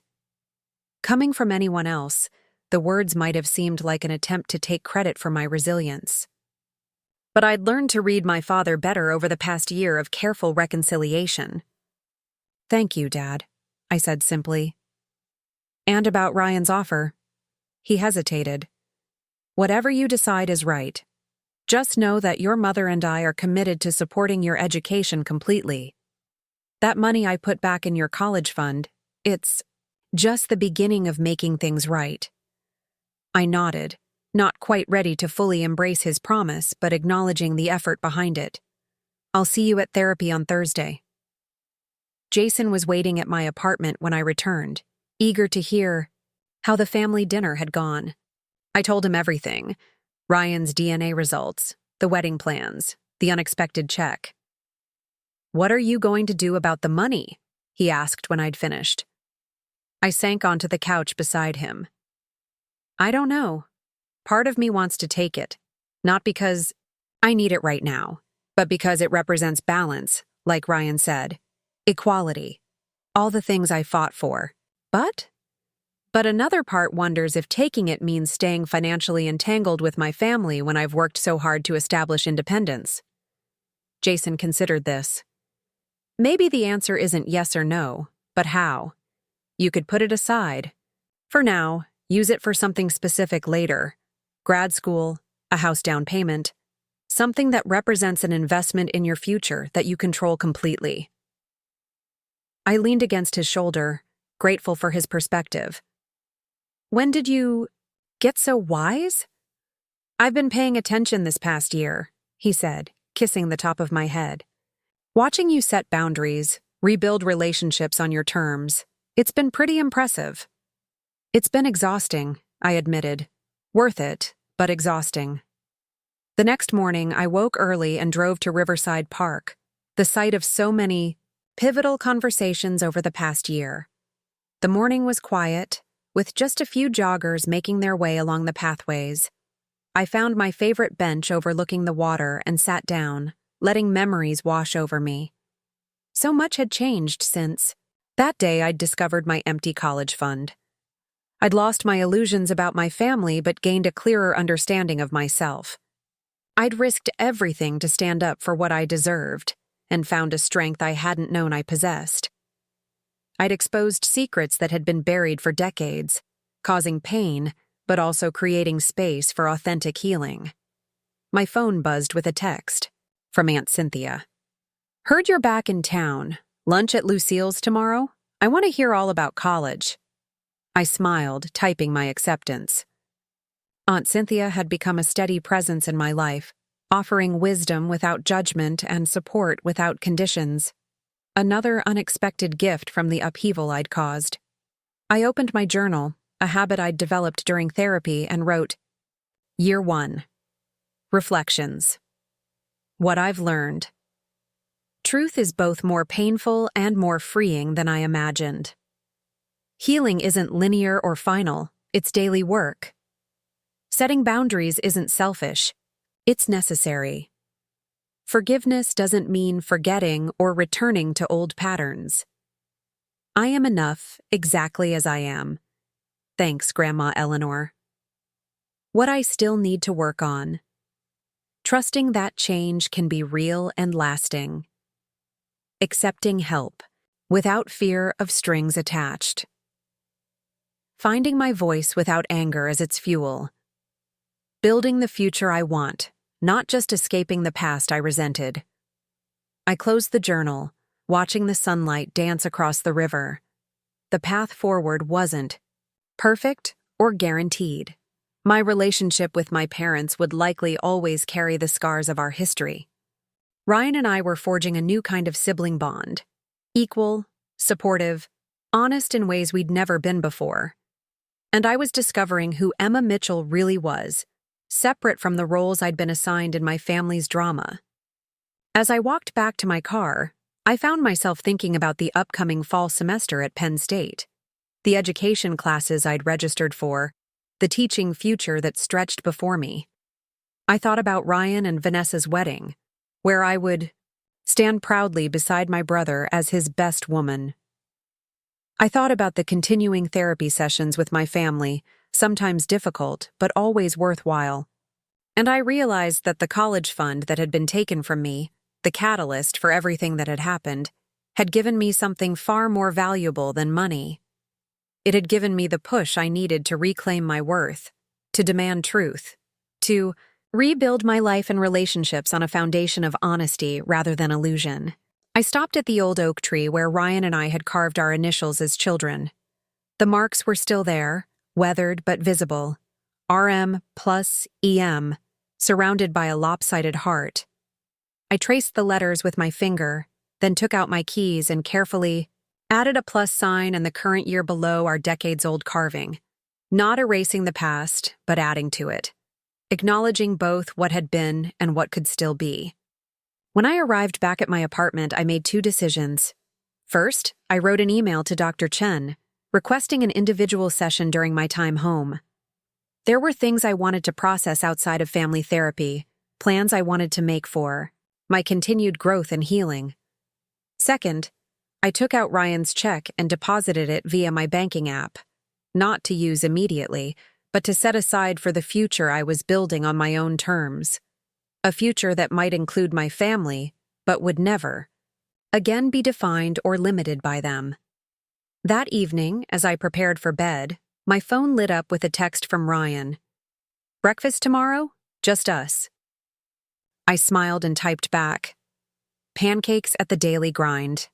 9 a.m. I'll beat you at Scrabble again." His response came quickly. "You wish. Prepare to be vocabularily destroyed." I laughed out loud, a sound that once had been rare in relation to my family, but was becoming more common. Not because everything was fixed or forgotten, but because I was learning that healing could include joy, that setting boundaries could create space for new connections, that standing up for myself didn't have to mean standing alone. My parents had used my college fund for my brother's wedding, and I had revealed our family secret in response. The aftermath had been messy, painful, transformative. But as I looked at my reflection in the bathroom mirror, older, wiser, steadier, than I'd been a year ago, I knew with absolute certainty that I wouldn't change a thing. The truth had set us all free, in different ways and at different paces. And that freedom, however complicated, was worth every difficult step of the journey. Up next, you've got two more standout stories right on your screen. If this one hit the mark, you won't want to pass these up. Just click and check them out.